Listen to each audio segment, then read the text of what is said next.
이번 사연은 뭘 해드려도 싫어하기만 하던 시댁에 아무것도 안 해줬더니 서운하다 하길래 사이다 발언으로 대꾸해 주었다는 분의 사연인데요. 함께 보시겠습니다. 안녕하세요. 31살 결혼한 지 2년 된 여자입니다. 시댁에는 잘해봐야 본전이고 못하면 엄청 욕먹는다는 말을 실감했습니다. 어차피 욕먹을 것이라면 못하고 욕먹겠다고 다짐하게 되더라고요. 근데 생각해보면 나도 친정에서는 귀한 딸인데 욕먹을 이유는 없다고 생각합니다. 없는 데서 흉보는 것이야 어쩔 수 없지만 대놓고 시비를 거는 것도 이제는 못하게 하려고요. 얼마 전에 시어머니와 신우에게 제 의지를 보여줬네요. 예의에 어긋나는 말투나 행동도 하지 않고 자극적인 말도 안 했지만 웃으면서 할 말 다 했더니 시원하네요. 시댁은 재산도 없고 그냥저냥 살아요. 친정은 연금 받는 것도 있고 월세를 받는 것도 있어서 노후 걱정 없이 살고 있습니다. 아이는 아직 없고 결혼해서 양가에 공평하게 하려고 생각했지만 아무래도 경제력이 덜한 시댁에 더 하게 되더라고요. 친정 부모님은 두 분이 여행도 다니시고 지방에 있는 지인들 집에 놀러도 다니시는데 시부모님은 돈에 쩔쩔매고 사시니 아무래도 시댁을 더 챙기게 되었습니다. 시댁에 잘해봤자 떨어질 콩고물도 없지만 미래에 태어날 내 아이의 할머니 할아버지이니 잘 해드려야겠다는 생각이었어요. 봄에 결혼하고 여름에 접어들어 마침 복날이 주말이라 점심때 삼계탕이라도 사드리려고 어머니 점심 맛난 거 사드릴게요 나오세요 했더니 여자들끼리 나가서 뭘 먹냐 이러셨습니다. 신랑과 아버님이 그날 출근했거든요. 어머니가 그렇게 거절을 하시니 친정에 전화해서 저희 엄마에게 점심을 같이 먹자고 했습니다. 친정 부모님이 삼계탕 사주시겠다고 하셔서 나갈 준비를 하고 있는데 신우에게 전화가 왔어요. 시어머니에게 점심 사준다고 했냐고 묻더니 어디로 오라고 하고 전화를 끊더라고요. 다시 전화를 걸어서 어머님이 싫다고 하셔서 친정 부모님과 점심을 먹기로 했다 말했더니 신우는 분명히 알겠다고 했어요. 그런데 그 일 있고 나서 저는 시댁은 모른 채 하고 친정만 챙기는 천하의 나쁜 며느리가 되었습니다. 시어머니와 신우가 시아버지에게 뭐라고 말했는지 나중에 시아버지께서 친정만 챙기지 말고 시댁도 생각하며 살아야 한다고 말씀하시더라고요. 신랑도 약간 언짢은 듯이 말을 꺼내는데 상황 설명 다 해서 신랑은 오해하지는 않았습니다. 시어머니와 신우의 말 한마디에 제가 하지 않아도 될 변명을 하고 있는 자체가 스트레스였어요. 그 뒤로 저희가 함께 식사하자고 하면 시부모님은 단호하게 거절하기도 하셨지만 억지로 나오시는 듯이 나와서 식사를 하시기도 했습니다. 시댁과 가까운 곳에 사니 좀 일찍 퇴근하는 날에는 과일 가게에서 과일을 사서 시댁에 들렀다 오곤 했습니다. 근데 며칠 지나고 눈치라고는 전혀 없는 신우가 저에게 하는 소리, 엄마가 먹지도 않는 과일은 왜 자꾸 사오니? 그 말 듣고 제가 과일 사다 드리면 남김없이 다 드시던데요? 라고 했어야 했는데 이 말을 하지 못한 것이 정말 한이 됩니다. 제가 사다 드린 과일 맛있게 드시는지 버리기 아까워서 억지로 드시는지는 모르겠지만 다 드셔놓고 신우에게는 며느리가 안 먹는 과일만 사온다고 했나 봐요. 시부모님이 영양제를 잘 드셔서 가끔씩 사다 드렸습니다. 제가 사다 드리는 영양제를 보고 이건 뭐가 덜 들어있다, 이건 뭐가 아니다 등의 볼멘 소리를 듣고도 더 신경 써서 사다 드린 제가 잘못이겠죠. 반찬도 해다 드리면 입맛에 안 맞는다고 투덜거리는 경우가 대부분이었습니다. 안부 전화를 드리면 저 혼자 얘기하는 경우가 많았어요. 제가 하는 말은 듣는 둥 마는 둥 하셔서 전화가 끊겼는지 확인할 때가 많았습니다. 이런 멍청한 짓을 저는 1년 반이나 했네요. 성심으로 뭔가 챙겨드려도 반응이 이런 식이니 그만해야겠다는 생각이었습니다. 투덜대는 시어머니와 옆에서 그걸 저 기분 나쁘라고 전하는 신우 때문에 서운함이 극에 달했지만 싫다는 것을 억지로 안겨드린 제 잘못이 더 크다고 이해했어요. 그리고 그런 소리 들으면서도 참고 할 만큼 했으니 그만해도 누가 뭐라 할 수도 없다고 혼자 생각했습니다. 몇 달 전부터 시부모님께 전화해서 식사하자고 한 적도 없고 시댁에 뭘 해가거나 사다 드리거나 한 적도 없습니다. 며느리가 시어머니 좋아하지도 않는 과일 사다 드리고 전화 받기 귀찮은데 자꾸 전화를 드리는 것도 오히려 불효라고 생각했어요. 서로 편하자고 하던 것들 안 하기 시작한 것인데 몇 달 지나니 이번엔 제가 하던 것을 안 한다고 서운하다는 말이 들리기 시작했습니다. 언제 한번 시어머니가 전화를 하셔서 영양제가 떨어졌다고 하시더라고요. 제가 사다 드리는 것마다 어머니가 마음에 안 들어 하시길래 겁나서 못 사다 드린다고 대답했습니다. 전에 해다 준 감자탕이 먹고 싶다고 하시길래 묵은지 넣었다고 맛이 텁텁하다고 하셨는데 저는 묵은지를 넣지 않고는 맛을 낼 줄을 몰라서 못 해다 드린다고 했어요. 얼마 전에 시댁에서 신우를 만났는데 요새는 왜 과일이나 반찬을 안 해오냐고 하더라고요. 제가 해다 드리는 것을 싫은데 억지로 드시는 것 같아서 안 해다 드리고 있다고 얘기했어요. 제 말에 신우의 황당한 발언. 그래도 해다 드려야지. 정말 어이없어서 안 드시는 과일 사다 드렸다고 한 소리 듣고 반찬거리 해가면 어린아이 반찬 투정하듯이 짜다 싱겁다 하시는데 못 해드리겠다고 했습니다. 시부모가 하는 말을 그렇게 고깝게 들으면 안 된다고 정색을 하며 말하는 신우 때문에 2차 멘붕이 왔네요. 기분 나빠서 안 해오는 것이 아니라 시어머니께서 싫어하셔서 안 해오는 것이라고 다시 한번 말했는데도 신우는 안 들려요를 시전했습니다. 시어머니는 옆에서 제가 뭐라 하는지 유심히 듣고 계시는데 정말 이성을 잃을 뻔했네요. 그래서 신우에게 친정에는 이것저것 해다 드리고 있다고 말했습니다. 친정 부모님은 제가 뭘 해다 드리거나 사다 드리면 항상 고맙다고 하셔서 신나게 해다 드린다고 했어요. 누가 뭘 해주면 마음에 안 들더라도 그 성의를 봐서라도 고맙다고 하면서 받는 것이 예의라고 배웠는데 아니냐고 물어봤습니다. 예의를 떠나서 고마움을 표시해야 또 주고 싶은 마음이 생기는 것 아니겠냐고 되물었더니 신우는 그걸 꼭 말로 해야 아냐고 하더군요. 말로 안 하면 어떻게 알겠냐고. 게다가 시어머니는 형님 시켜서 제가 해다 드린 것에 대해서 불만을 전하게 했는데 솔직히 더 이상은 하고 싶은 마음 없다고 말했습니다.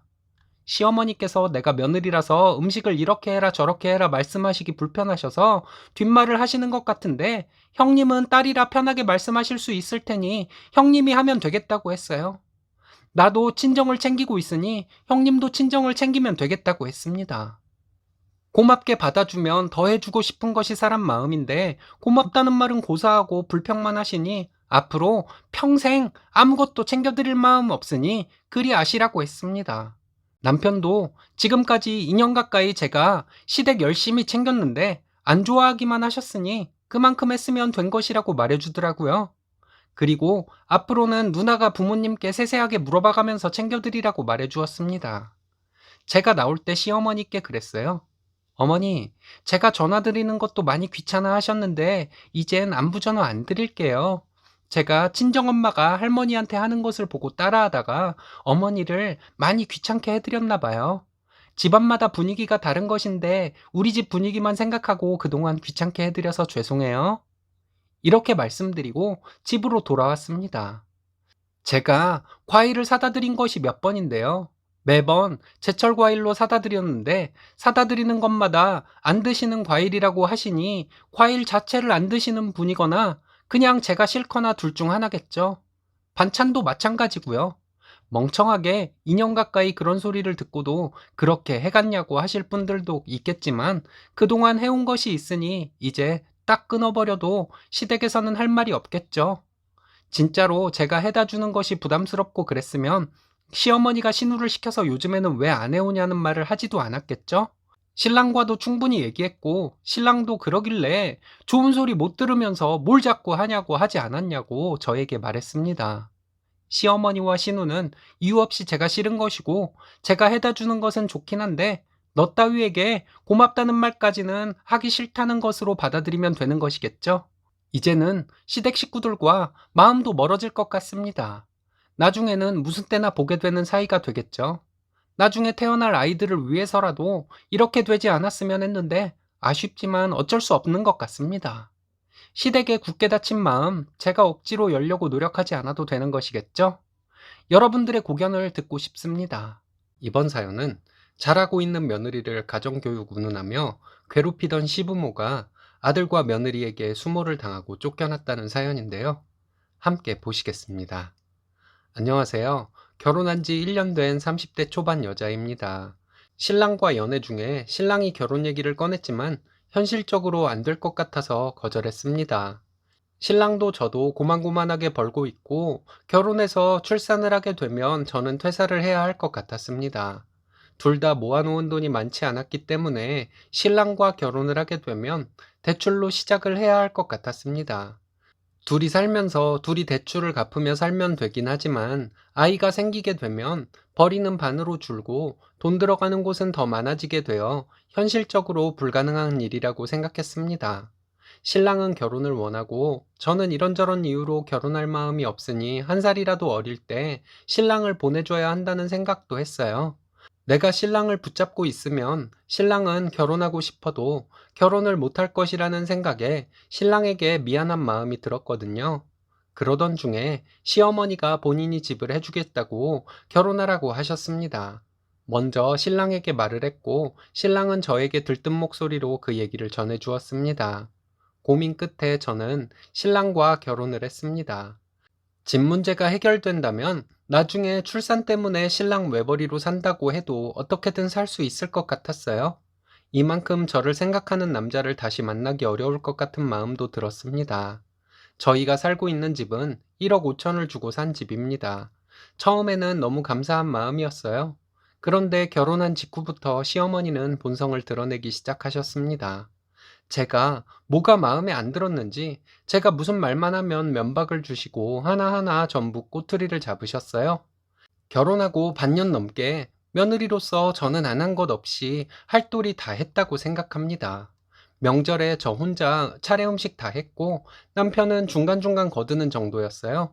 시동생은 일 때문에 다른 지역에 살고 있는데 명절에 와서 절대 일하는 법이 없었습니다. 제사 때도 그렇고 시부모님 생신, 어버이날도 열심히 챙겼습니다. 이렇게 해도 좋은 소리는 하나도 못 들었어요. 제사 음식을 할 때 전이 덜 익었다고 시아버지는 저희 친정부모님을 욕보이는 말씀을 하셨습니다. 그때 시고모님도 있었는데 그분도 시아버지의 막말을 거들더군요. 보다 못해 신랑이 제 편을 들었습니다. 그때가 결혼한 지 7개월 정도 되었을 때였는데 신랑은 시아버지께 고생하는 며느리를 칭찬해 주셔야지 이렇게 구박을 하면 안 된다고 한마디 했습니다. 시어머니와 시고모님은 신랑과 저에게 소리 지르고 난리도 아니었어요. 신랑은 참다 못해 저를 데리고 집으로 돌아왔는데 시부모님과 시고모님은 저와 신랑에게 전화를 해서 괴롭혔습니다. 저희를 이혼시킬 것이라고 하셨어요. 그리고 저에게는 가정교육을 운운하면서 친정부모님을 욕보이는 막말도 했어요. 이 일로 저는 2달간 정신과 상담을 받게 되었습니다. 신랑과 이혼하고 편하게 살고 싶었지만 저보다 자기 가족들에게 덫을 떠는 신랑의 모습에 차마 이혼 얘기는 못 꺼내겠더라고요. 며칠간 전화로 시달리다가 저와 신랑은 시댁 어른들의 전화를 받지 않기로 했고 인연을 끊게 되었습니다. 그리고 3달 정도 지났는데 시부모님이 저희 집에 시동생과 시고모님을 대동해서 찾아왔습니다. 오셔서 하시는 말씀이 그렇게 연락 없이 몇 달 살아보니 이제 부모의 소중함을 알겠냐고 하셨습니다.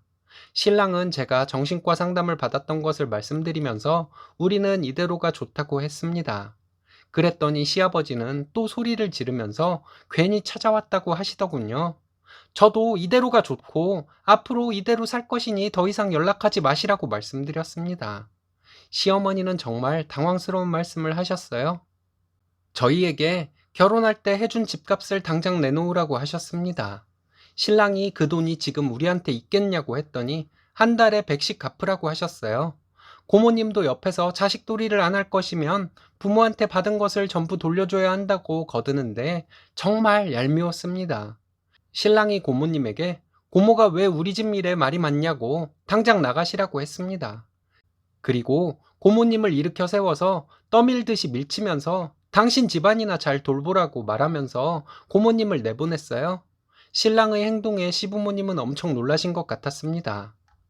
저는 시부모님에게 솔직히 어머님이 집을 해주신다고 하지 않았으면 우리는 현실을 잘 알기 때문에 결혼을 하지 않았을 것이라고 말씀드렸습니다. 신랑도 제가 결혼할 때 혼수와 예단 다 해왔고 집안끼리 다 얘기가 되어 결혼을 한 것인데 이제 와서 결혼할 때 사준 집을 내놓으라는 것은 있을 수 없는 일이라고 말했습니다. 시아버지는 너희들의 행동이 괘씸해서 어쩔 수 없다고 집값 내놓으라고 하시는데 지금까지 제가 며느리로서 할 도리 안 한 것이 없는데 괘씸할 것이 뭐가 있냐고 따졌어요. 그리고 남편은 시부모님께 집값 못 돌려드린다고 말했습니다. 시어머니는 법으로라도 돌려받겠다고 하셨고 저는 시어머니께 그럼 법대로 하시라고 다시는 전화하거나 찾아와서 우리 괴롭히지 말라고 말씀드렸어요. 또 찾아와서 괴롭히시면 그땐 우리도 고소하고 법대로 할 것이라고 했습니다. 그럴 거면 이혼하지 왜 사냐고 하시길래 우리는 서로 아끼며 살고 있고 우리 인생에서 시부모님만 빠져주시면 앞으로도 행복할 것이라서 이혼 못한다고 했어요. 그리고 남편이 일어나서 고모처럼 끌려나가지 마시고 그냥 나가시라고 했습니다. 시동생이 시부모님을 모시고 나가더군요. 한 달 전쯤에 있었던 일인데 지금은 괜찮습니다. 시부모님과 영 끊고 사니 정신과에서 받은 약을 안 먹어도 괜찮을 정도예요. 신랑도 점점 밝아지고 있습니다. 시부모님께 잘 하려던 제 마음은 이제 영원히 돌아오지 않을 것 같아요. 다시는 뵙고 싶지 않습니다. 신랑도 저와 같은 생각이고요. 이렇게 이상한 시부모님과는 연 끊고 사는 방법이 최선이겠죠. 사연은 기혼, 미혼에 관계없이 여자 신도들과 여러 가지 연문이 있던 목사 예비신랑과 시원하게 파혼을 하게 된 사연인데요. 함께 보시겠습니다. 안녕하세요. 저는 37 먹은 노처녀입니다. 얼마 전 남친과 파혼을 하게 되었습니다. 여러분들에게 털어놓고 위로받고 싶어서 이렇게 글을 씁니다. 여동생이라 생각하시고 많은 조언 부탁드립니다. 저는 현재 직장에 다니고 있습니다. 저의 직업은 급여가 그리 크진 않지만 안정된 직업이고 정년까지 보장이 되는 그런 직업군에 속합니다. 어려서부터 저는 결혼에 대한 마음이 없었습니다. 주변에 친구도 많은 편은 아니어서 그저 열심히 공부하고 제 스펙을 쌓아가는 것으로 일과를 삼다 보니 남들이 부러워하는 직업을 갖게 된 것 같습니다. 급여가 그리 많지 않더라도 혼자 살면 그다지 쪼들리진 않잖아요. 그래서 쉬는 날에는 혼자 캠핑도 가고 여행도 가고 하면서 나름 즐겁게 살고 있었습니다. 지금까지 남자를 안 사귀어 보지는 않았지만 남자를 사귀면 상대방에게 제 하루 일과 중에 많은 시간을 할애해야 한다는 것이 그리 좋지만은 않았었습니다. 그래서 남자와 오래 사귀지는 못했었죠. 그러다가 1년 전쯤에 남자를 사귀게 되었습니다. 교회 권사님의 소개로 만나게 되었는데요. 상대는 직업이 목사였습니다. 저는 모태신앙이긴 하지만 좀 날라리 신자라서 교회를 빠지지 않고 나갈 정도의 열혈 신자는 아닙니다. 그 남자의 첫 인상이 참 좋았습니다. 목사라서 그런지 말도 부드럽게 잘하고 아는 것도 많고 키도 크고요. 죄송하지만 제가 개인적으로 남자 키를 좀 따집니다. 남자의 집안은 아버님도 목사님이셨어요. 제법 규모가 되는 교회인데 그 남자가 교회를 이어받을 예정이라고 했습니다. 어쨌든 남자가 첫 만남 후에 연락도 자주 해주고 제가 바쁠 때는 알아서 연락도 안 하고 참 배려심 있는 사람 같아서 좋은 만남을 이어가고 있었습니다. 그렇게 만남을 이어간 지 6개월 정도 후에 남자가 프로포즈를 하더라고요. 저도 싫지 않았고요. 이런 남자라면 정말 평생을 함께 해도 괜찮을 거라는 생각을 했습니다. 그리고 남자 직업이 목사라서 교회를 한 주라도 안 가면 큰일 나는 줄 아는 우리 부모님도 아주 좋아할 것 같았습니다. 서로의 집에 인사를 드리고 상견례도 하고 날짜도 잡았습니다. 어느 날 예비 시부께서 교회 신도분들께 저를 인사시킬 겸 해서 교회에 데리고 오라고 하셨나 봐요. 그래서 그런 줄 알고 있었는데 그 남자는 교회에 저를 데리고 가는 것을 차일피일 미루는 듯 하더라고요. 그래서 그냥 바쁜가 보다 했었죠. 그러다가 그 교회에 가게 되었습니다. 가서 예비 시아버지와 함께 일하는 목사님들과 인사도 하고 장로님, 권사님들께도 인사를 시켜줘서 인사를 드렸습니다. 그리고 그 교회에서 예배도 드리고 점심도 먹고 집으로 돌아왔습니다. 그런데 며칠 후에 모르는 번호로 전화가 왔습니다. 받아보니 어떤 여자분이 예비신랑에 대해 할 말이 있다며 만나자고 하더라고요. 궁금하기도 하고 해서 그날 퇴근길에 그 여자분과 만났습니다. 만나서 얘기를 하는데 참 엄청난 얘기를 하더군요. 그 여자분은 예비신랑네 교회에 어려서부터 다녔었는데 고등학교 때 예비신랑으로부터 당했다는 얘기였습니다. 그것도 자신이 예비신랑보다 몇 살 더 많아서 예비신랑은 중학생이었는데 말이죠. 너무 충격적이어서 부모님에게 말할까 말까 망설이는 중에 예비신랑이 교회 청년부에 다 말해버리겠다고 협박을 하며 또 했다는 얘기였습니다. 더 놀라운 것은 자기 말고도 피해자가 더 있다는 얘기였고요. 너무 충격적인 얘기인데다가 평소에 정말 깔끔한 매너와 배려심을 가진 예비신랑이 그런 짓을 했었다는 것이 정말 믿기지가 않았습니다. 그 여자분에게 왜 신고를 안 했냐고 물었습니다. 부모님께 얘기했는데 목사님 아들이 그럴 리가 없다며 안 믿어주셨다더군요. 그 여자분 말로는 부모님이 그 얘기를 믿고 싶지 않았을지도 모른다고 하더라고요. 그리고 현재 그 교회 말고 다른 교회에도 예비신랑이 목회를 나가는 곳이 있는데 그곳에서 유부녀들과 놀아나고 있다는 얘기도 해주더라고요. 정말 믿기지가 않았습니다. 처음에는 그 여자분의 말이 믿겨지지가 않았는데 그 여자분의 설명이 구체적이고 앞뒤가 다 맞아떨어져서 안 믿을 수가 없다는 생각이 들었습니다. 그 여자분과 헤어져서 집에 오는 길에 많은 생각을 했습니다. 그러다가 예비신랑이 핸드폰이 두 개인 것이 떠올랐습니다. 하나는 개인 폰이고 하나는 업무용 폰이라고 했는데 무슨 영업사원도 아니고 업무용 폰이 뭐가 필요하지? 했었는데 의심이 갔습니다. 그리고 다음날 아무 일 없던 듯이 예비신랑을 만났습니다. 만나서 평소와 다름없이 밥을 먹고 카페에 가서 커피를 마셨습니다. 예비신랑이 화장실 간 사이에 업무폰을 봤습니다. 잠겨있지도 않길래 속으로 아, 어제 그 여자분이 거짓말을 한 거구나 했습니다. 그 폰을 열어보니 카톡이 정말 가관이더군요. 여러 여자와 개인톡으로 수위가 높은 대화들 정말 장난이 아니었습니다. 입에 담기도 쉽지 않은 일컫는 말들은 기본이고요. 게다가 서로의 몸을 찍은 사진을 주고받으며 빨리 만나서 자고 싶다. 내 아이를 임신해서 남편의 아이라 속이고 낳아달라. 이런 얘기들이었습니다.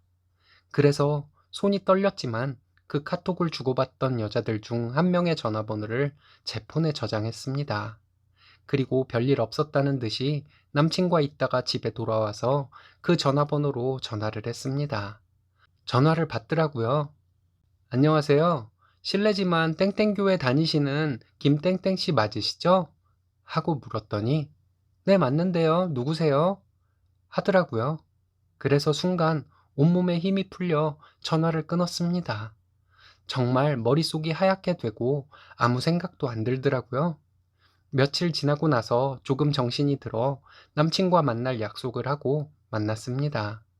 만나서 제가 계속 표정이 안 좋으니 남친이 안절부절 못하더라고요. 그래서 더 이상 시간 끌면 안 되겠다 싶어 단도직입적으로 말했습니다. 우리 헤어지자고요. 남친은 차분하게 이유를 묻더군요. 그래서 그간 있었던 일을 얘기했습니다. 당황할 줄 알았는데 끝까지 차분하더라고요. 그리고 하는 말이 그 여자분들이 자기를 유혹해서 어쩔 수 없었다. 이제 결혼을 할 것이라 정리하려 했다. 이런 말 같지도 않은 소리를 하더라고요. 그래서 별로 화내고 싶은 마음도 안 들었습니다. 자신의 잘못을 모르는 듯한 그 말투와 태도에 정말 큰 실망감이 들었습니다. 변명 같지도 않은 변명을 더 이상 듣고 싶지 않아서 그 사람이 말하는 중간에 말을 끊고 어쨌든 우리는 끝이라고 말했습니다. 그리고 일어나서 집으로 돌아왔습니다. 그 이후에 남자로부터 2번 전화가 왔었지만 받지 않았습니다. 부모님께도 사정 다 말씀드리고 파혼할 것이라고 했고요. 저희 부모님은 그래도 목사님 남친을 믿고 싶어 합니다. 아무리 신앙이 중요해도 그렇지 딸 인생이 걸린 일인데 부모님께 서운한 마음이 드네요. 저는 참 사람 보는 눈도 없나 봅니다. 이제 깨끗이 잊고 결혼은 저에게 안 어울리나 보다 생각하고 귀여운 조카들이나 후원하며 살 생각입니다. 긴 글 읽어주셔서 감사합니다. 모질이라 욕해 주셔도 좋으니 위로의 말들 부탁드립니다. 감사합니다. 이번 사연은 시어머니께서 치매에 걸리자 재산을 나누자고 하던 형제들을 시원하게 참교육을 한 사연인데요. 함께 보시겠습니다. 안녕하세요. 저는 40대 후반 중고생 아이 둘 있는 여자입니다. 형제는 어렸을 때나 형제이고 각자 시집 장가가면 남남이 되는 것 같습니다. 아니, 남남만도 못한 경우가 많은가 봐요. 남편의 형제들과 유산 문제로 큰 다툼이 있었습니다. 고성이 오가고 법적인 문제까지 언급이 되었지만 시원하게 해결이 되긴 했네요. 남편은 사남매 중 장남입니다. 제가 남편과 결혼할 당시에 시부모님의 경제적 형편이 좋지 않았습니다. 저희는 시부모님의 도움 없이 결혼 생활을 시작했어요. 저희가 결혼하고 몇 년이 지난 후부터 시부모님의 경제력이 좋아지기 시작했습니다. 시댁이 있는 지역이 개발이 되기 시작하면서 시부모님이 가지고 계시던 땅값이 오르기도 하고 수용이 되기도 하면서 경제적으로 형편이 피게 된 것이에요. 시부모님의 경제적 형편이 좋아지기 시작하고 그 후에 결혼한 시동생은 시부모님의 지원을 받아 집을 마련해서 결혼을 했습니다. 그리고 시누이 둘 다 가게를 차리는데 시부모님이 경제적 지원을 해주셨습니다. 저희가 결혼할 때는 전혀 지원을 받은 것이 없었는데 시동생과 시누들을 도와주시니 저와 남편은 시부모님께 서운한 마음이 들기도 했습니다. 생각해보면 우리가 결혼할 때 시부모님은 시골에 얼마 나가지도 않는 땅을 가지고 계셨고 농사를 짓고 계신 때라서 저희가 맞벌이로 도움을 드려야 할 형편이었으니 저희 결혼에 시부모님이 지원을 못 해주신 것은 어쩔 수 없다고 이해했습니다. 그리고 저희는 완전히는 아니어도 그때 어느 정도 경제적으로 안정이 되어가고 있었기 때문에 공공연히 불만을 말하거나 하지는 않았습니다. 결혼 후 18년간 저희는 시부모님을 모시고 살았습니다. 워낙 알뜰함이 몸에 배인 분들이라 시부모님은 저에게 살림에 대해 잔소리를 하시는 경우가 많아 힘이 들기도 했습니다. 시부모님의 잔소리는 나쁜 말씀이 아니었기 때문에 차차 받아들이게 되었고 지금은 시부모님의 살아오신 방식이 저에게도 들어있는 것을 감사하게 생각할 정도입니다. 검소와 근검절약에 대한 잔소리 외에 시부모님은 참 좋은 분들이었습니다. 자식들 모두를 당신들보다 더 소중하게 여기셨고 손주들은 더 소중하게 여기셨습니다. 그렇게 시부모님을 모시고 살다가 시아버지께서 지병으로 돌아가셨습니다. 그때 남은 재산은 시골 땅 하나였고 그 당시에 5억 원 정도 되는 것이었습니다. 그 땅으로 시부모님이 담보대출을 받아 부채가 있는 땅이었습니다. 저희는 그때까지 시부모님으로부터 지원받은 것이 없었고 그 후로도 평생 시부모님을 모시고 살 자식이라 시아버지께서는 돌아가시기 전에 자식들 앞에서 그 땅은 저희에게 줘야 한다고 말씀하셨습니다. 그 당시에는 욕심을 낼 만한 가치가 없는 땅이어서 그랬는지 시누이들과 시동생은 시아버지의 그 말씀에 당연하다는 반응이었습니다. 시아버지께서 돌아가시고 시어머니를 모시고 살고 있는데 5년 전쯤 시어머니께서 저희에게 그 남은 땅을 남편 명의로 하라고 하셨습니다. 그 말씀을 하시며 시어머니는 제가 그때까지 시부모님을 친부모처럼 모시고 살았다고 그동안 고생 많았다고 말씀하셨습니다. 아버님보다 더 괄괄한 성격을 가진 시어머니께서 그런 말씀을 하시니 눈물이 나서 시어머니 앞에서 펑펑 울었습니다. 그때 저와 남편은 별의별 생각이 다 들었습니다. 시어머니께서 큰 병에 걸리신 것은 아닐까 하는 생각도 들었는데 시어머니는 돌아가시고 나서 재산을 상속받으려면 세금을 더 내야 하기 때문에 지금 가져가라고 하는 것이라고 말씀하셨어요. 시어머니는 저와 남편에게 명의 변경을 하고 몇 년 뒤에나 동생들에게 얘기를 하라고 하셨습니다. 시아버지께서 돌아가시기 전부터도 저희가 그 땅에 대한 세금을 냈지만 그 후에도 세금을 계속 내왔습니다.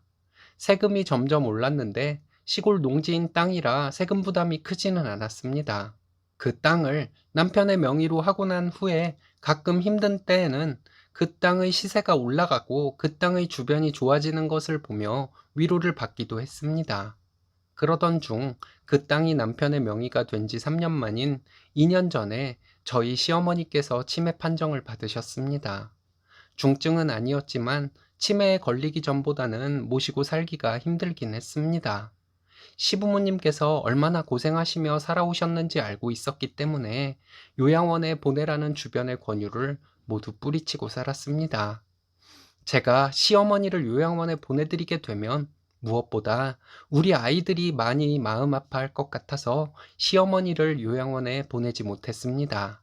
그리고 근래 들어 남편의 동생들은 그 땅의 시세가 예전보다 많이 오른 것을 알게 되었습니다. 시동생과 시누이들은 다 같이 찾아와서 저와 남편에게 재산을 나누자고 했습니다. 무슨 말도 안 되는 소린가 했지만 남편은 순하기만 해서 아무 말도 못하고 있더군요. 시누이들의 말은 오빠가 고생했던 것은 잘 알고 있지만 그렇다고 부모의 재산을 모두 갖는 것은 안 된다는 것이었습니다. 본인들에게도 권리가 어느 정도는 있으니 생각해줘야 한다는 것이었어요. 제가 나서서 왈가왈부하면 큰 소리가 오갈 것 같아서 참고 있는데 남편이 동생들에게 얼마씩 나누면 되겠냐고 물었습니다. 저는 한 푼도 뺏기기 싫었지만 속으로는 한 1억씩 요구한다면 수용할 의향도 있었습니다. 그런데 시동생과 시누이들은 남편에게 각자 3억씩 달라고 하더군요. 그렇게 되면 형제들 모두 그 땅을 공평하게 나누게 되는 것이었습니다. 남편도 표정이 굳어지면서 동생들의 요구를 단호하게 거절했습니다. 그리고 남편은 동생들에게 땅값이 오르기 전에는 아무 말도 없다가 요즘 들어 땅값이 오르니 그런 소리를 하냐며 오랜 시간 우리가 부모님을 모시고 살았고 지금까지 우리는 부모님의 지원을 받은 것이 없으니 그 땅은 우리가 가질 것이라고 말했습니다. 시어머니께서 정신이 온전하셨다면 난리를 치시고 중재를 해주셨겠지만 안타깝게도 치매에 걸리셔서 어쩌지 못하셨습니다. 그날은 결론이 나지 않고 흐지부지 되었습니다. 그 뒤로 시동생과 시누이들은 저와 남편을 전화로 괴롭혔습니다. 부모님 재산을 나눠주지 않으면 시어머니 돌아가시고 나서 재판을 하겠다는 말까지 들리니 정말 정신을 못 차릴 지경이었어요. 그리고 얼마 전에 시동생과 시누이들이 다 같이 찾아왔습니다. 이번에는 동서와 고모부들도 함께 왔더군요. 와서 또 같은 얘기를 했고 남편은 또 같은 얘기로 반박을 했습니다. 보다 못해 제가 나서서 도련님과 아가씨들 지금까지 시부모님께 지원받은 것이 있지 않냐고 했더니 그것은 증거가 없어서 나중에 법적으로 효력이 없다고 하더군요. 남편이 그게 무슨 말이냐고 했더니 나중에 재판을 하게 되면 본인들이 받은 것에 대한 증거가 없기 때문에 그 땅을 나누게 될 수밖에 없다는 얘기였습니다. 이 얘기는 첫째 시누이 남편이 한 얘기였어요. 남편은 그 말에 버럭 소리를 지르면서 거지 새끼를 사위 삼고 그럴듯한 가게를 차려줬더니 욕심에 끝이 없다며 쌍욕을 했습니다. 저는 고모부에게 나도 시댁일이라 잠자코 있는데 고모부가 어딜 나서냐고 했어요. 시동생과 시누이들은 고모부 편을 들어 말하고 남편은 동생이란 것들이 다들 이렇게 망나니 같은 것들만 있다고 소리소리 질렀습니다. 남편은 갑자기 방으로 들어가서 서류함을 가지고 나왔습니다. 그리고 그 땅 명의가 남편과 저의 공동 명의로 돼 있는 서류를 동생들에게 보여줬어요. 어머니께서 너희들이 이렇게 나올까봐 그렇게 명의를 가져가라고 했나 보다고 말하면서 이제는 욕심을 버리라고 말했습니다. 동서가 나서서 치매 걸린 시어머니를 꼬셔서 명의 이전을 한 것이니 법적으로 안 될 것이라고 말하더라고요. 너무 화가 나서 말이 안 나오는데 제가 동서에게 말했습니다. 우리가 그 땅을 언제 증여받았는지 잘 보라고요. 그리고 시어머니가 치매 판정을 받은 것이 언제인지 생각해 보라고 말했습니다. 법을 제대로 알고 얘기하라고 했더니 동서는 아무튼 이건 말이 안 된다는 말만 하더라고요. 남편은 동생들에게 너희들 하고 싶은 대로 다 해보라고 했습니다. 너희들이 받은 것과 그 당시 이 땅의 값어치가 비슷했다는 것을 알라고 말했어요. 부모님은 모든 자식에게 공평하게 재산을 나눠주셨고 우리는 평생 부모님을 모시고 살았으니 너희들이 오히려 우리에게 받은 재산을 나눠줘야 한다고 말했습니다. 저도 남편의 말이 법적으로는 안 되겠지만 도의적으로는 지극히 옳은 말이라고 했어요. 큰 시누이는 그래도 자기는 억울하다고 하더라고요. 그래서 제가 아가씨가 억울할 것이 없다고 했는데 계속 억울하다는 말만 했습니다. 저희 고등학생 큰아이가 나와서 다들 가시라고 말했어요. 작은아빠와 고모들, 지금까지 할머니 걱정하는 말은 한 번도 한 적이 없는 사람들이면서 이제 와서 이러시냐고 앞으로 우리 집에 오지도 말라고 하더라고요. 큰아이가 무슨 일 저지를 것 같은 표정으로 있으니 더 이상 말 못하고 시동생과 시누이들은 돌아갔습니다. 그 뒤로 연락은 없었습니다. 오히려 남편이 동생들에게 전화를 해서 우리가 시어머니를 모시고 살고 있으니 부양비를 내라고 했대요. 한 달에 100만 원씩으로 잡아 각자 25만 원씩 내라고 했답니다. 그리고 병원비는 그때마다 알려줄 것이니 병원비의 4분의 1씩 매번 내라고 했대요. 몇 번 전화를 해서 이 얘기를 했더니 그 다음부터 남편의 전화를 안 받는다고 합니다. 이제 남편은 형제가 있지만 남만도 못한 관계가 된 것 같아요. 형제들이 요구하던 돈을 저희가 순순히 주었다 하더라도 형제 관계가 좋아졌을 것 같지는 않습니다. 이제는 다 잊고 아이들 입시에나 신경 쓰려고 합니다. 이번 사연은 온갖 못된 짓으로 스님을 괴롭히다가 급기야 따귀까지 때린 시모 얼굴에 뜨거운 국을 뿌리고 머리를 잡아채서 바닥에 나뒹굴게 만들고 이혼을 했다는 분의 사연인데요. 함께 보시겠습니다. 안녕하세요. 저는 40대 초반 5살짜리 아들 하나 있는 여자입니다. 얼마 전에 이혼을 하고 돌싱이 되었네요. 이혼 과정이 생각보다는 힘들지 않았습니다. 이제는 제가 시모였던 사람에게 갑이 되었네요. 정말 남남이었다면 그냥 인상 조금 쓰고 넘겼을 사람들이었을 텐데 왜 결혼이라는 것으로 맺어져 그동안 괴롭게 살아왔는지 정말 제 자신이 한심하기도 합니다. 저의 일거수일투족을 마음에 안 들어하며 온갖 지적과 막말을 하던 시부모님을 어버이날이라고 돈 들고 찾아가서 식사 대접하고 용돈 드리고 온 제 자신이 몸서리 쳐질 정도로 싫습니다. 다 지난 일이지만 지금도 가끔 화가 치밀어 오르곤 하네요. 제가 시댁 때문에 힘들어하는 것을 알면서도 독감이 걸려 열이 나고 있는 저를 남편은 멱살을 잡아 일으켜주며 시댁에 데리고 갔습니다. 해열제를 먹어가며 시댁에서 밥을 차리고 치우고 하는 저에게 어디가 어떻게 아픈지 묻지도 않던 시부모님은 정말 인간성 자체가 없는 사람들인 것 같습니다. 일주일에 한 번 가던 것이 2주에 한 번, 한 달에 한 번이 되면서 남편은 자기 부모님에게 정성이 부족하고 모시고 살 생각을 하지 않는다고 저를 원망했습니다. 그러면서 3대 독자로 부모님에게 제대로 혼나본 적 없이 자란 남편은 저 없이는 본가에 가서 혼자 자고 오는 법이 없었습니다. 심지어 제가 조리원에 있는 기간에도 혼자 집에 있으면서 시댁에는 절대 안 갔습니다. 신혼 때 혼인신고하기 전에 시어머니의 본색이 드러났을 때 저희는 갈라서려고 했었습니다. 그때 갈라섰어야 했다고 지금까지 많이 후회를 했어요. 시아버지가 만류를 하고 남편과 내 사이에는 별 문제가 없었다는 이유로 이혼을 진행하지 않은 것을 땅을 치며 후회했습니다. 결혼 후 시어머니는 제가 힘들게 야근하면서 번 돈을 남편이 성인이 될 때까지 키운 비용을 받아야 한다면서 가져가셨습니다. 어린 나이에 한 결혼도 아닌데 이런 일을 당하고 있던 저도 참 한심합니다. 결혼 준비할 때 시모는 저희 부모님께 모든 친척들 현물 예단을 요구했습니다. 예단 들고 간 제 남동생에게 물 한 잔 주지 않은 시어머니를 무슨 날마다 챙겼던 제 자신이 싫어 지금도 욱하곤 합니다. 결혼한 지 3년 만에 아이가 생기고 성별이 아들이라는 것을 알리니 저를 그렇게도 무시하던 시모가 정중한 태도로 사과를 하더군요. 그동안 본인이 심했다고 하길래 이제 좀 사람 대접 받으며 살 수 있으려나 하는 헛된 망상을 했던 것 같습니다. 아이가 태어나자 4대 독자라며 끔찍하게도 우리 아이를 아꼈습니다. 손주를 보겠다고 집에 일주일에 서너 번씩 찾아와서 밥 차리라고 해서 조리원에서 나온 직후부터 그런 생활을 2년 넘게 했습니다. 아이가 말도 못 알아들을 때부터 너는 4대 독자니까 특별한 사람이라고 했습니다. 아이가 좀 커서 버릇없는 행동을 하거나 할 때 제가 아이를 혼내기라도 하면 어딜 특별한 아이에게 니까짓 게 뭐라 하냐면서 난리를 쳤습니다. 그때 시어머니 따귀를 한 대 치지 못한 것이 한이 되네요. 집에서 아이가 버릇없는 행동을 할 때마다 시어머니가 떠올라 소름이 돋는 경우가 종종 있었습니다. 아이가 아이답지 못한 행동을 하니 남편도 심각하게 받아들이는 것 같았습니다.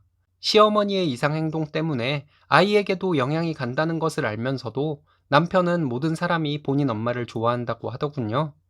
헛웃음이 나왔지만 가만히 있었습니다.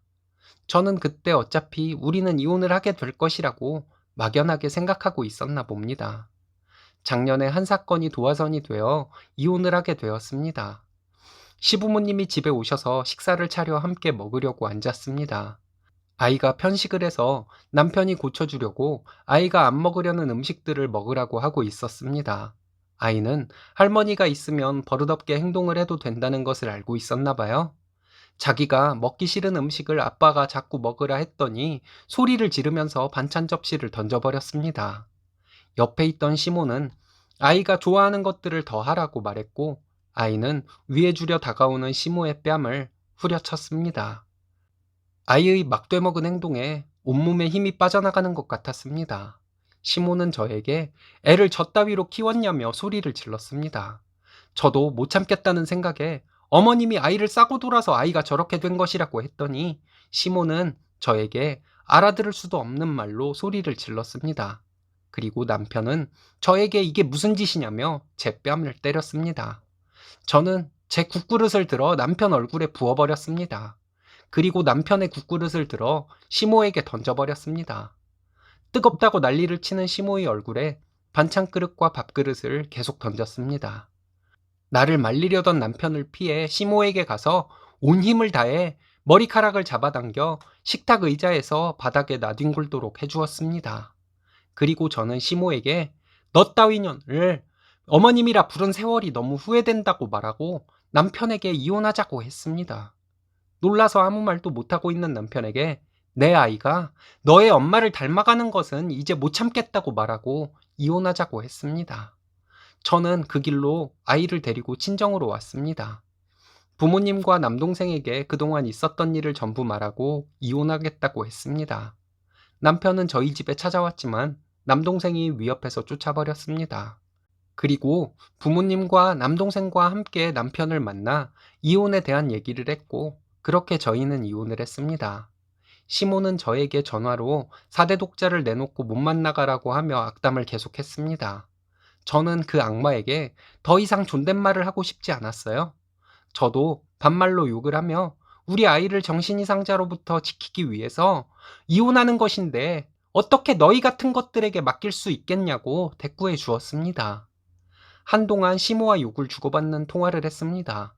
그리고 시모와 톡으로 언쟁을 했습니다.